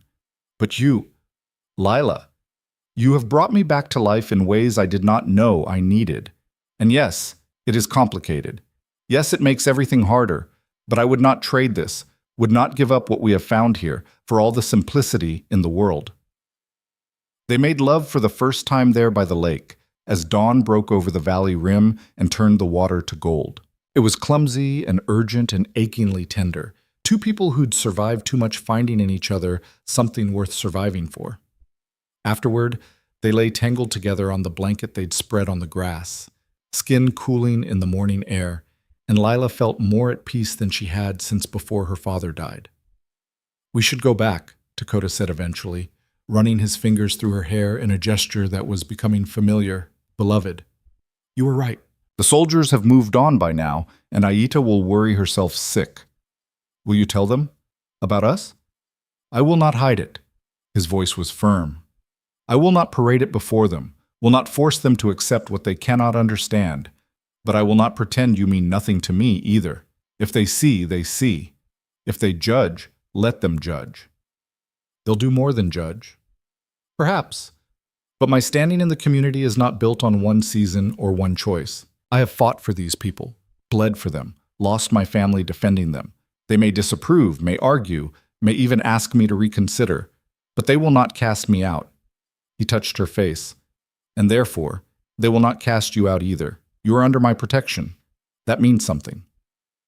They broke camp that afternoon, packing their few possessions with the efficiency of people who'd learned to travel light. Lila felt an unexpected pang leaving the valley, this place that had sheltered them and their growing love. It had been a space out of time, removed from judgment and consequence, and returning to the real world felt like waking from a dream into harsh daylight. The journey back took 3 days. They moved more slowly than they had fleeing, no longer running from pursuit but traveling with the careful awareness of people who had something to lose. Each night they made camp, and each night they held each other close, storing up strength against whatever awaited them. On the third day, as they descended toward the canyon, they saw smoke rising from familiar places. Home, Lila thought, and the word no longer felt strange. Somewhere in the past months, this collection of wiki-ups and people who'd started as her captors had become something else entirely. Aida spotted them first. She was carrying water when they emerged from the trail, and she dropped the basket with a cry that brought people running. Within moments, they were surrounded. Aida embracing Lila with a fierceness that made breathing difficult, others asking questions in rapid-fire succession, children dancing around their feet excited by the commotion. The soldiers, Dakota asked when the initial chaos died down. Gone, one of the elders confirmed, a man named Kil, whose weather-worn face creased with relief. They searched for 2 weeks, then moved on. We told them nothing, showed them nothing. They left angry, but empty-handed. Good. Dakota's arm came around Lila's waist, the gesture casual but unmistakable. Several people noticed, their eyes widening slightly, exchanging glances. Aida's gaze moved from Dakota to Lila and back again, her expression shifting through surprise, understanding, and finally something that looked like satisfaction. Well, she said, a smile playing at her lips, much has happened while you were gone, I see. Nothing that concerns anyone but us, Dakota replied, but his voice held no hostility, just firm boundary setting. They were allowed to settle back in, Lila to her wiki-up, Dakota to his, but everyone knew. The knowledge spread through the camp like wind through grass, visible in the way conversation stopped when they approached, in the sidelong glances and whispered discussions. Some faces showed disapproval, others curiosity, a few outright anger. Nasha looked like she'd bitten into something rotten, her mouth twisted with disgust. That evening, Lila was summoned to the council area.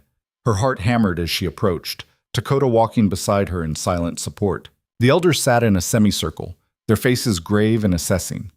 Behind them, most of the camp had gathered to watch. Kale spoke first, his voice formal and carrying easily in the evening air. Lila, called among us she who came from wagons, you have lived with us through one full cycle of seasons. You have learned our ways, contributed to our survival, saved one of our children twice over. For this, we have given you shelter and safety. He paused, and Lila felt her stomach drop. Here it came, the judgment, the punishment for daring to reach above her station. But now questions are raised about your place among us, about what you are to this community, and what you may become. Kale's eyes moved to Dakota. And about the man who brought you here, who has taken responsibility for you, and who now, it seems, claims you as more than simply one under his protection. Dakota stepped forward. She is mine, he said clearly, the words ringing with finality. As I am hers. This is between us and concerns no one else. It concerns all of us, Kitchi spat, rising to his feet. You bring an enemy into our home, and now you bed her like she is one of us? Have you forgotten who killed your wife, your son? Have you forgotten the soldiers who burn our villages, who break every treaty, who hunt us like animals? I have forgotten nothing. Dakota's voice went cold and hard. Every scar on my body remembers. Every morning I wake and my family is still dead, I remember. But tell me, Kitchi, when you look at this woman, do you see the soldier who pulled the trigger? Do you see the man who gave the order? Or do you see someone who was as much a victim of that violence as we are? She is white. She is a person, as my wife was a person, as my son was a person, as we all are people, trying to survive in a world that wants us dead or gone. Dakota's hand found Lila's, gripped tight. I will not sacrifice my chance at life, at happiness, at love, because it makes others uncomfortable. I have given enough to this community. This is mine. The silence that followed was profound. Lila could hear her own heartbeat, could feel every eye on them. Then Ahiga, the healer, stood slowly. The spirits work in strange ways, she said, her weathered voice carrying a weight of authority that even Kitchi couldn't challenge. They bring us tests, challenges, things we do not understand.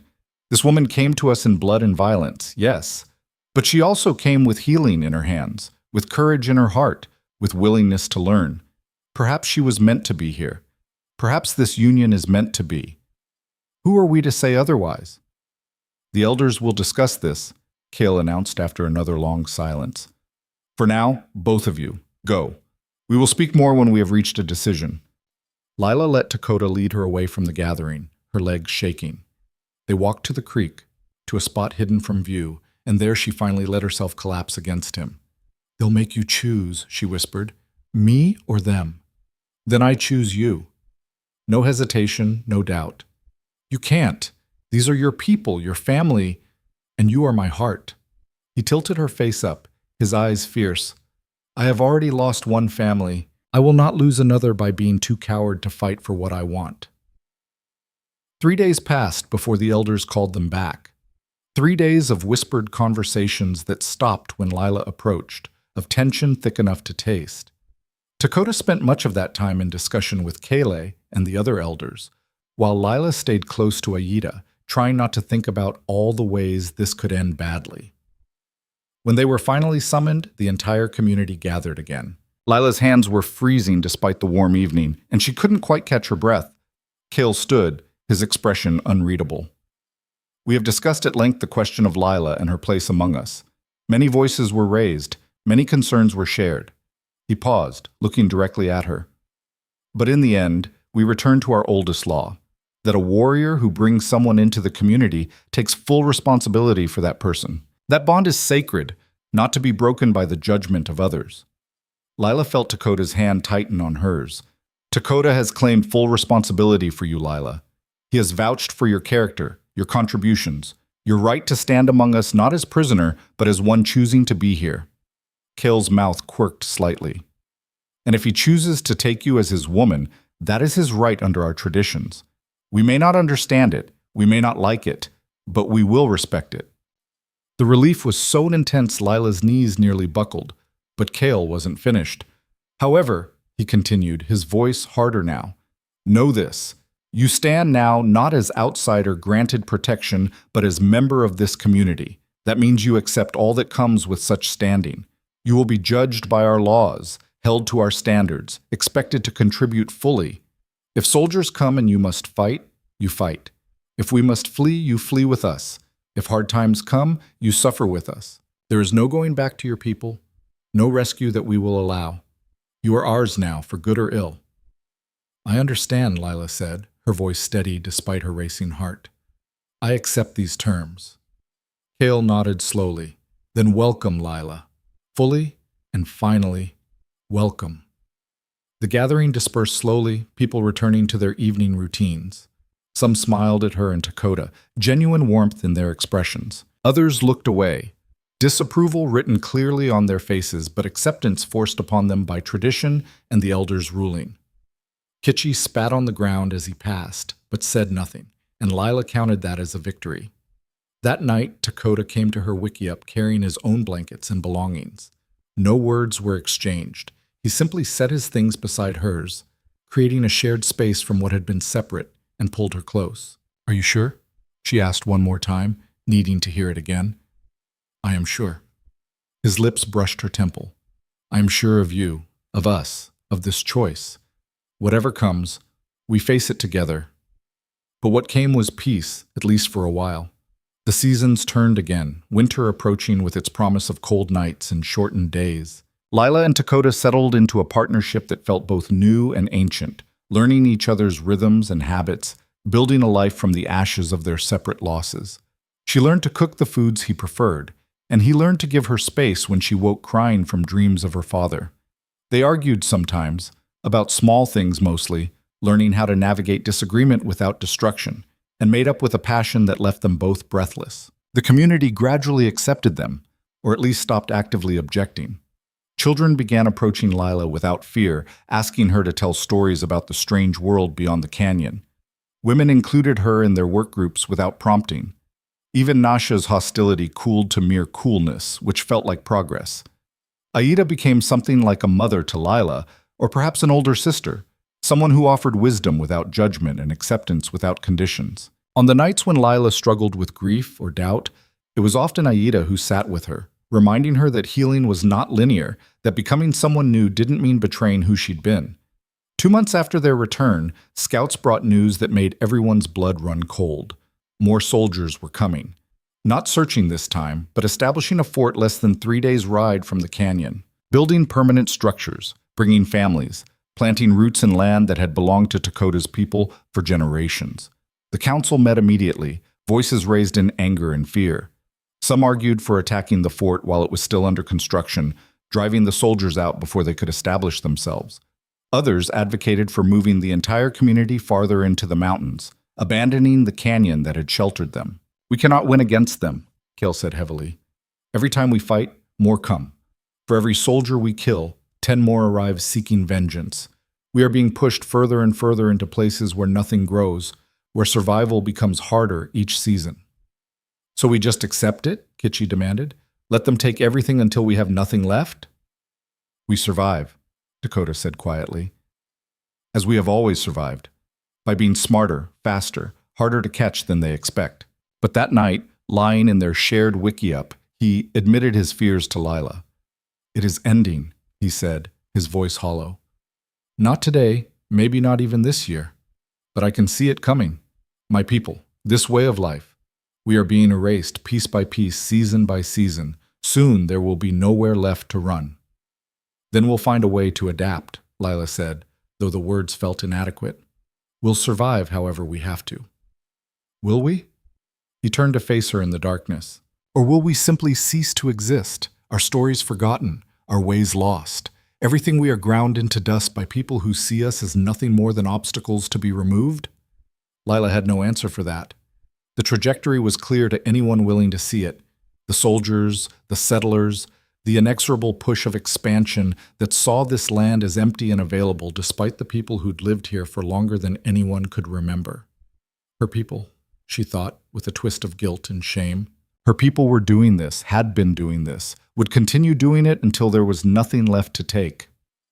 "I'm sorry," she whispered. "I'm so sorry for what they're doing, for what they've done. You are not responsible for their choices." Dakota pulled her close. "Any more than I am responsible for the raids, the violence, the desperate acts of desperate men trying to protect what's left. We are just two people, Lila. We cannot stop what is coming. But perhaps we can preserve something. Keep some small piece of this alive, even if only in memory." It was a bleak thought, but one they would return to many times in the months ahead as the world around them continued to shift and fracture.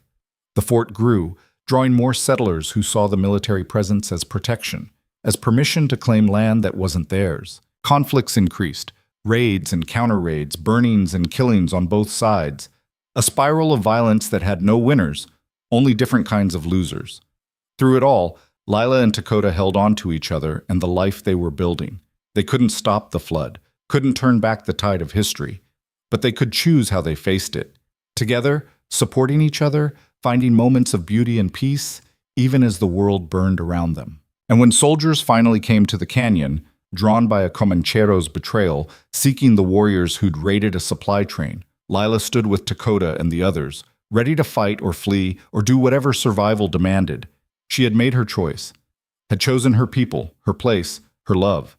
And if that made her a traitor to everything she'd been raised to believe, if that made her an outcast from the world she'd known, so be it. She was done apologizing for being alive, for loving who she loved, for choosing a path no one had laid out for her.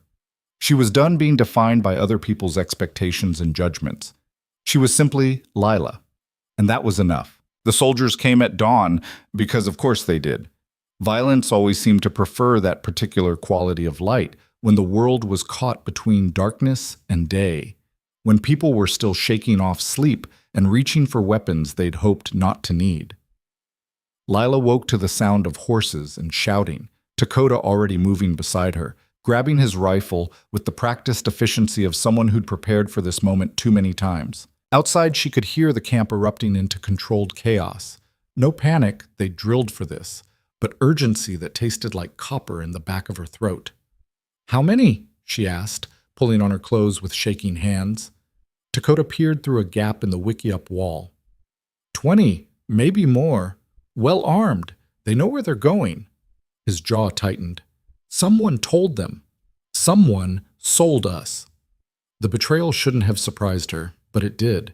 After all these months of living among people who'd become family, she'd let herself forget that desperation made informants of anyone, that 50 gold pieces could buy more loyalty than years of shared survival. They emerged into the pre-dawn chaos to find the community already moving with practiced precision. Women were grabbing children and essentials, heading toward the back trails that would take them deep into the canyon system. Warriors were taking defensive positions, preparing to buy time for the others to escape. Aida appeared at Lila's side, pressing a small bundle into her hands.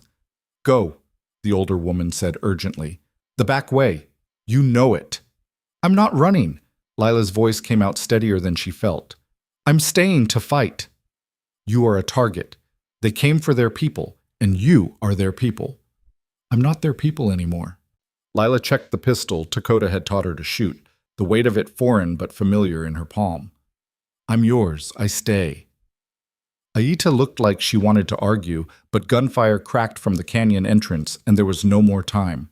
She kissed Lila's forehead once, hard, then disappeared into the stream of evacuating women and children. Lila moved to where Dakota was crouched behind a rock outcropping, his rifle trained on the approaching soldiers. "You should have gone with them," he said without taking his eyes off his target. "We've had this argument. You lost." Despite everything, his mouth quirked. "Stubborn woman. You knew that when you took me." The soldiers were close enough now that Lila could see their faces. Young, mostly, scared beneath their bravado, doing what they'd been ordered to do without questioning whether those orders were just. Leading them was an officer on a gray horse, his uniform marking him as someone important, someone used to being obeyed. "Surrender the woman," the officer shouted, his voice carrying across the canyon. "We know you have her. Lila Rowan, taken from a wagon train last spring. Give her up and we'll leave peacefully." Dakota's finger tightened on the trigger, but Lila touched his arm. "Wait. They will not leave peacefully. It is a lie." "I know. But let me try something first." Before he could stop her, Lila stood up, hands raised, stepping into view. The effect was immediate and dramatic. Every gun swung toward her, soldiers shouting in confusion and surprise.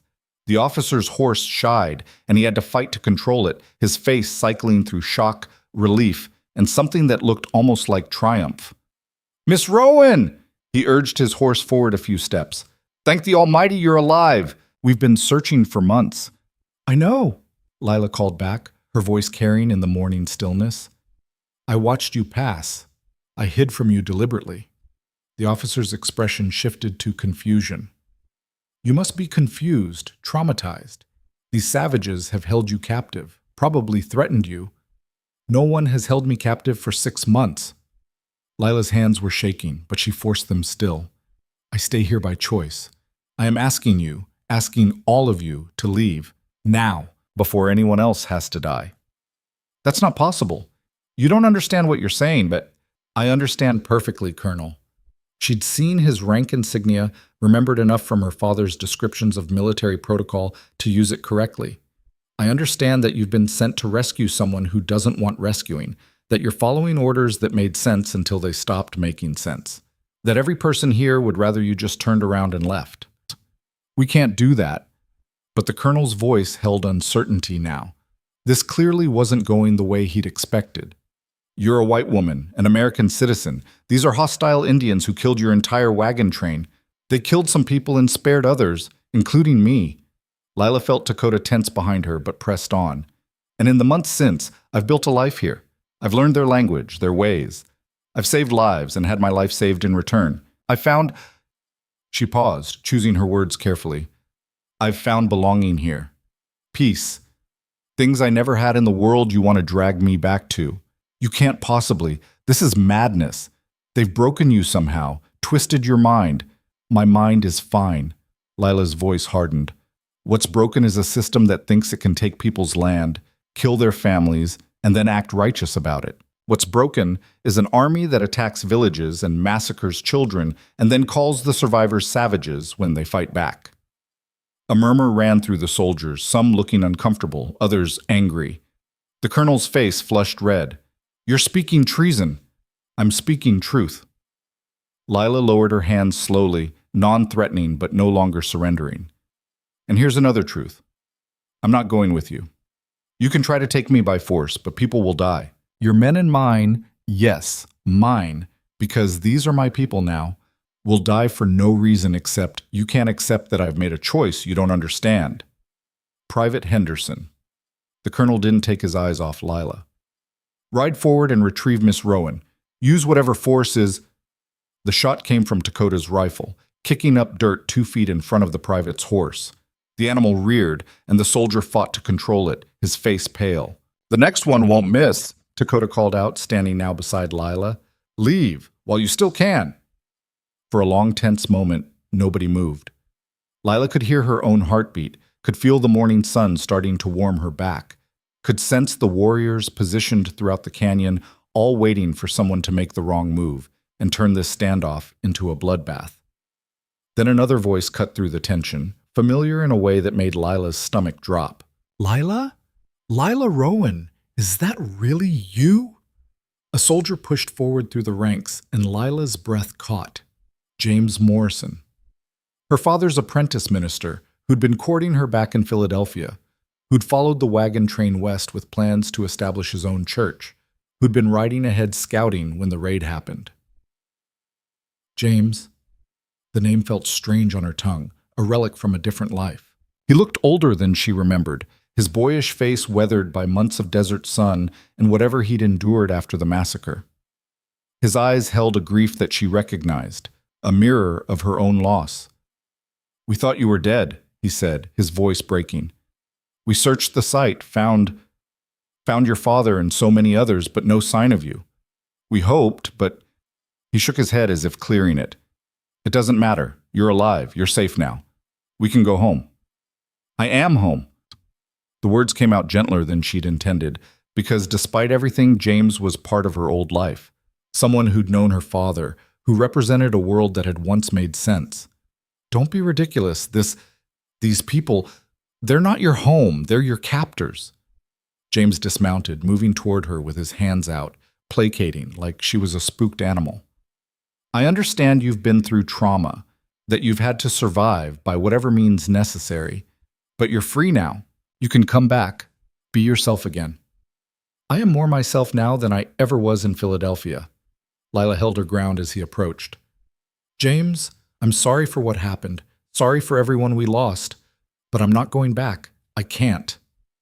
Because of him. James's eyes flicked to Dakota with undisguised disgust. Because they've convinced you that you belong with them? Lila, listen to yourself. Your father would be horrified. My father is dead. The words came out harsh, final. And you know what? I think he'd understand better than you do. He believed in peace, in finding common ground, in seeing people as people rather than enemies. These people have shown me more kindness, more acceptance than I ever received in a community that judged me for every thought that didn't match their narrow view of what a good Christian woman should be. You're talking about becoming one of them, abandoning your race, your people, your heritage. I'm talking about choosing my own path. Lila's patience was wearing thin. I'm 20 years old, James. I don't need to be rescued. I don't need to be saved. I need to be respected enough to make my own choices, even if you don't agree with them. James's expression shifted from concern to something harder, more judgmental. You've been with him, haven't you? He said it like an accusation, like the worst crime imaginable. Lying with a savage like some kind of...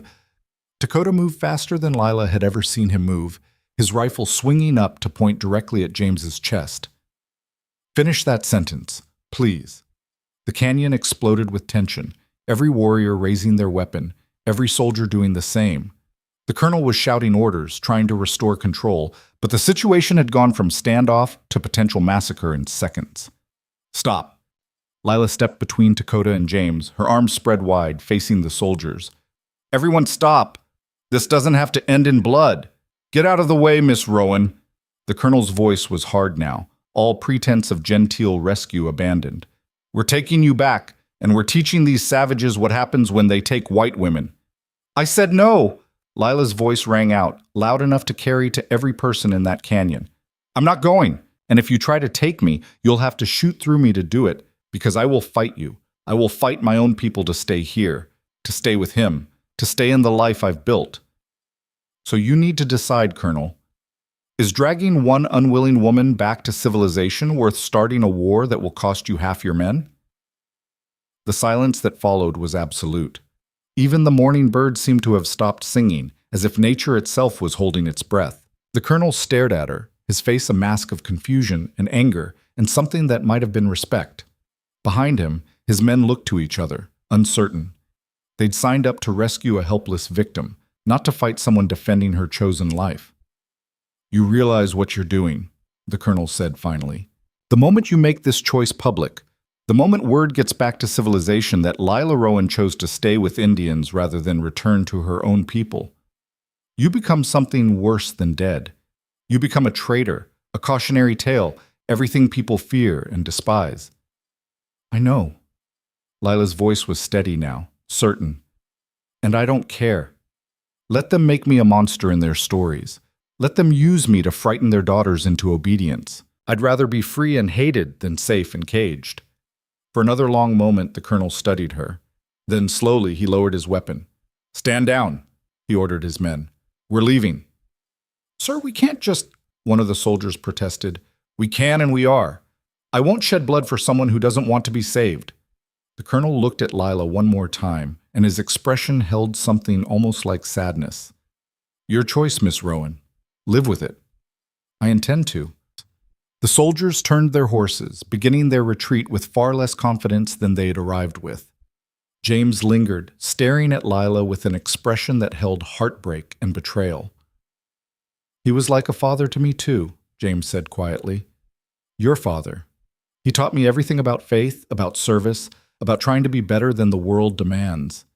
And I think if he were here, he'd be ashamed of what you've become. The words were designed to wound, and they did.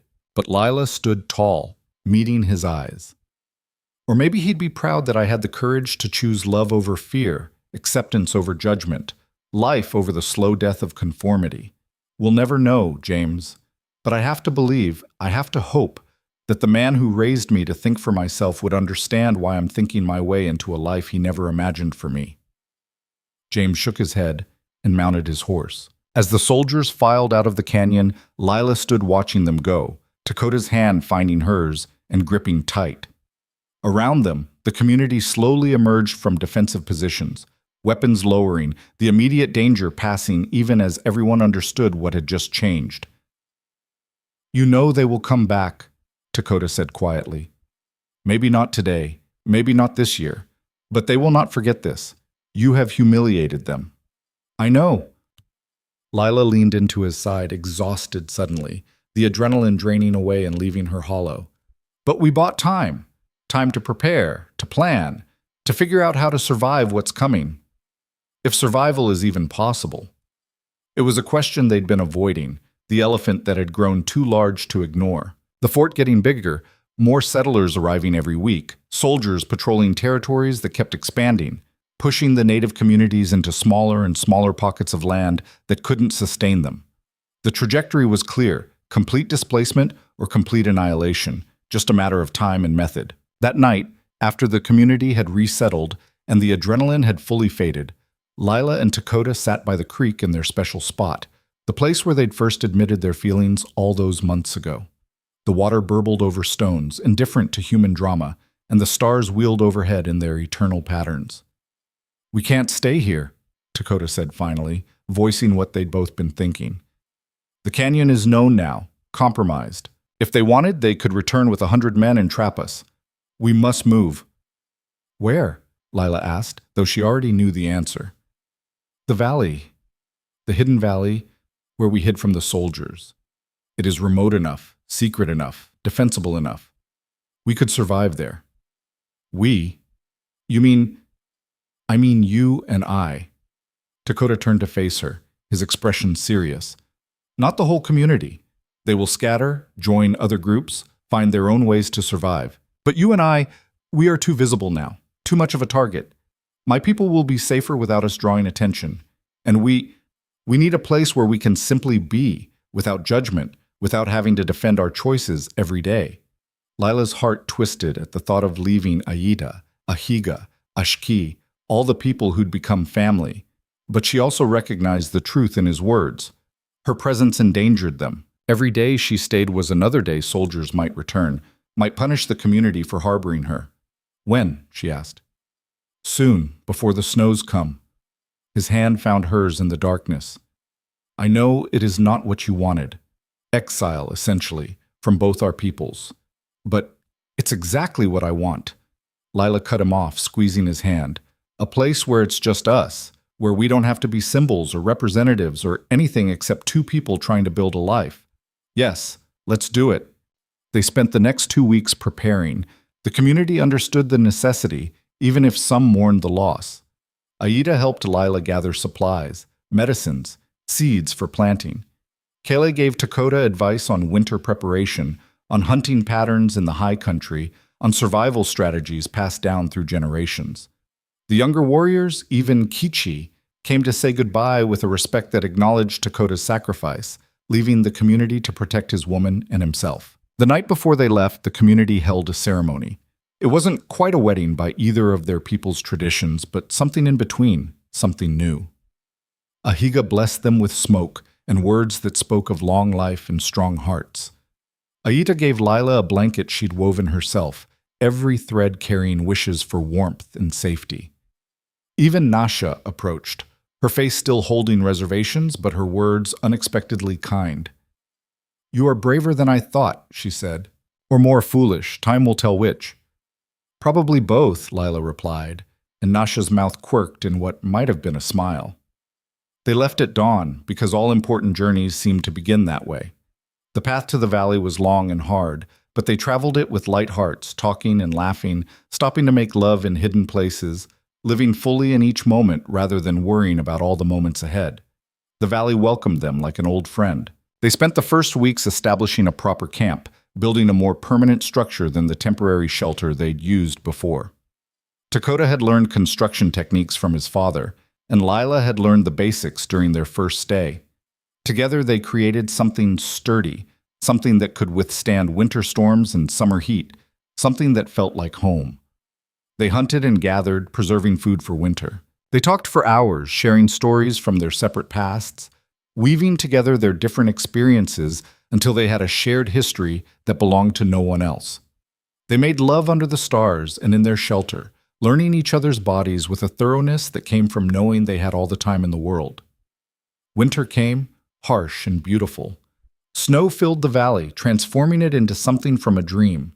They stayed close to their shelter, venturing out only when necessary, spending long nights tangled together for warmth while outside, the wind howled and the world turned white.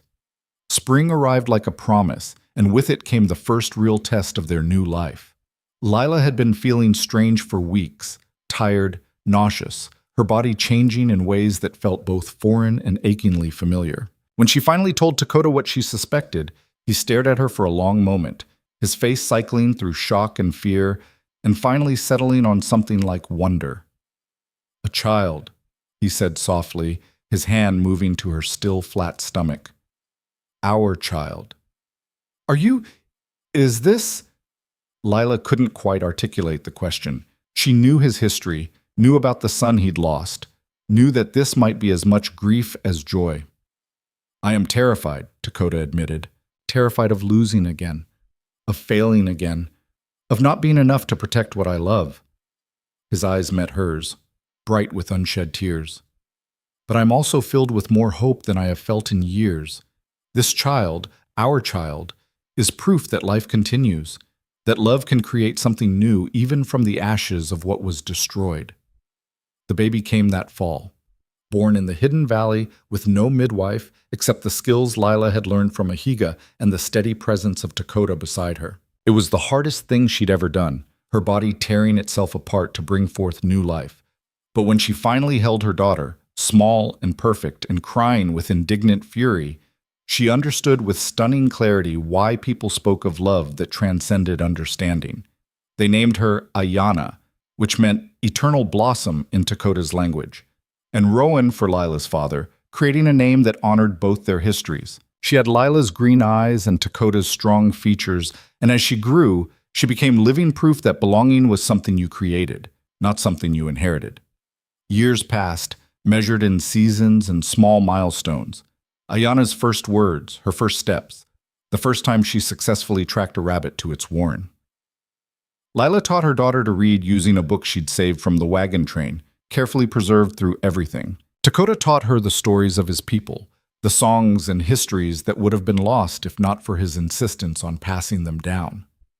They had 2 more children, a son they named Michael, after Lila's father, and another daughter named Kimmy, which meant secret.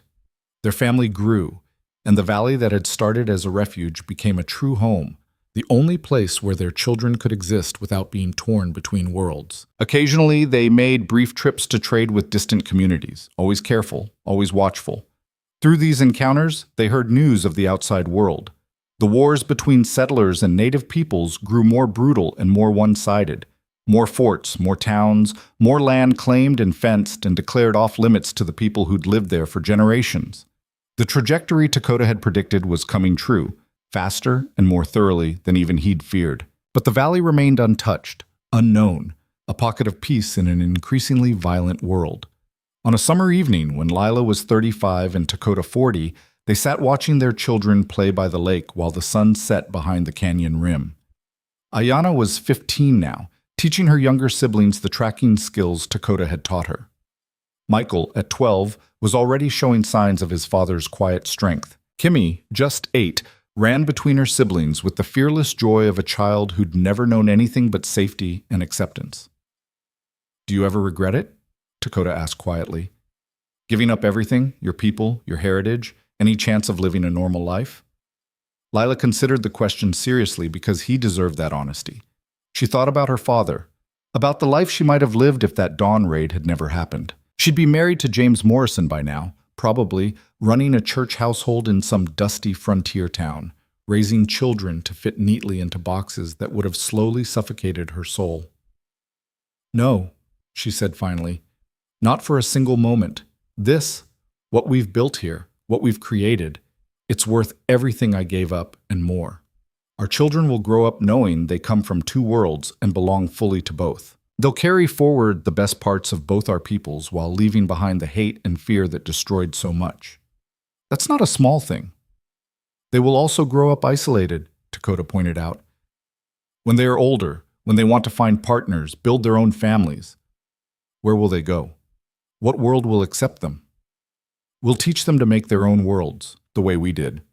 Lila leaned against his shoulder. "To find people who value them for who they are rather than what they represent. To be brave enough to love across boundaries, to choose belonging over biological family if necessary. You make it sound simple. It's not simple at all. It's the hardest thing there is." She turned to face him. "But you and I, we're proof it's possible. That people from different worlds cannot just coexist but create something beautiful together. Our children will carry that knowledge forward, and maybe someday, generations from now, the world will be ready for what they have to teach." As darkness fell and they called their children in for the evening meal, Lila felt a contentment so profound it was almost painful. She had lost so much: her father, her original community, any chance of being accepted by the people she'd been born among. She carried scars, inside and out, that would never fully heal, but she had also gained everything that mattered. Love that had grown from the ashes of violence.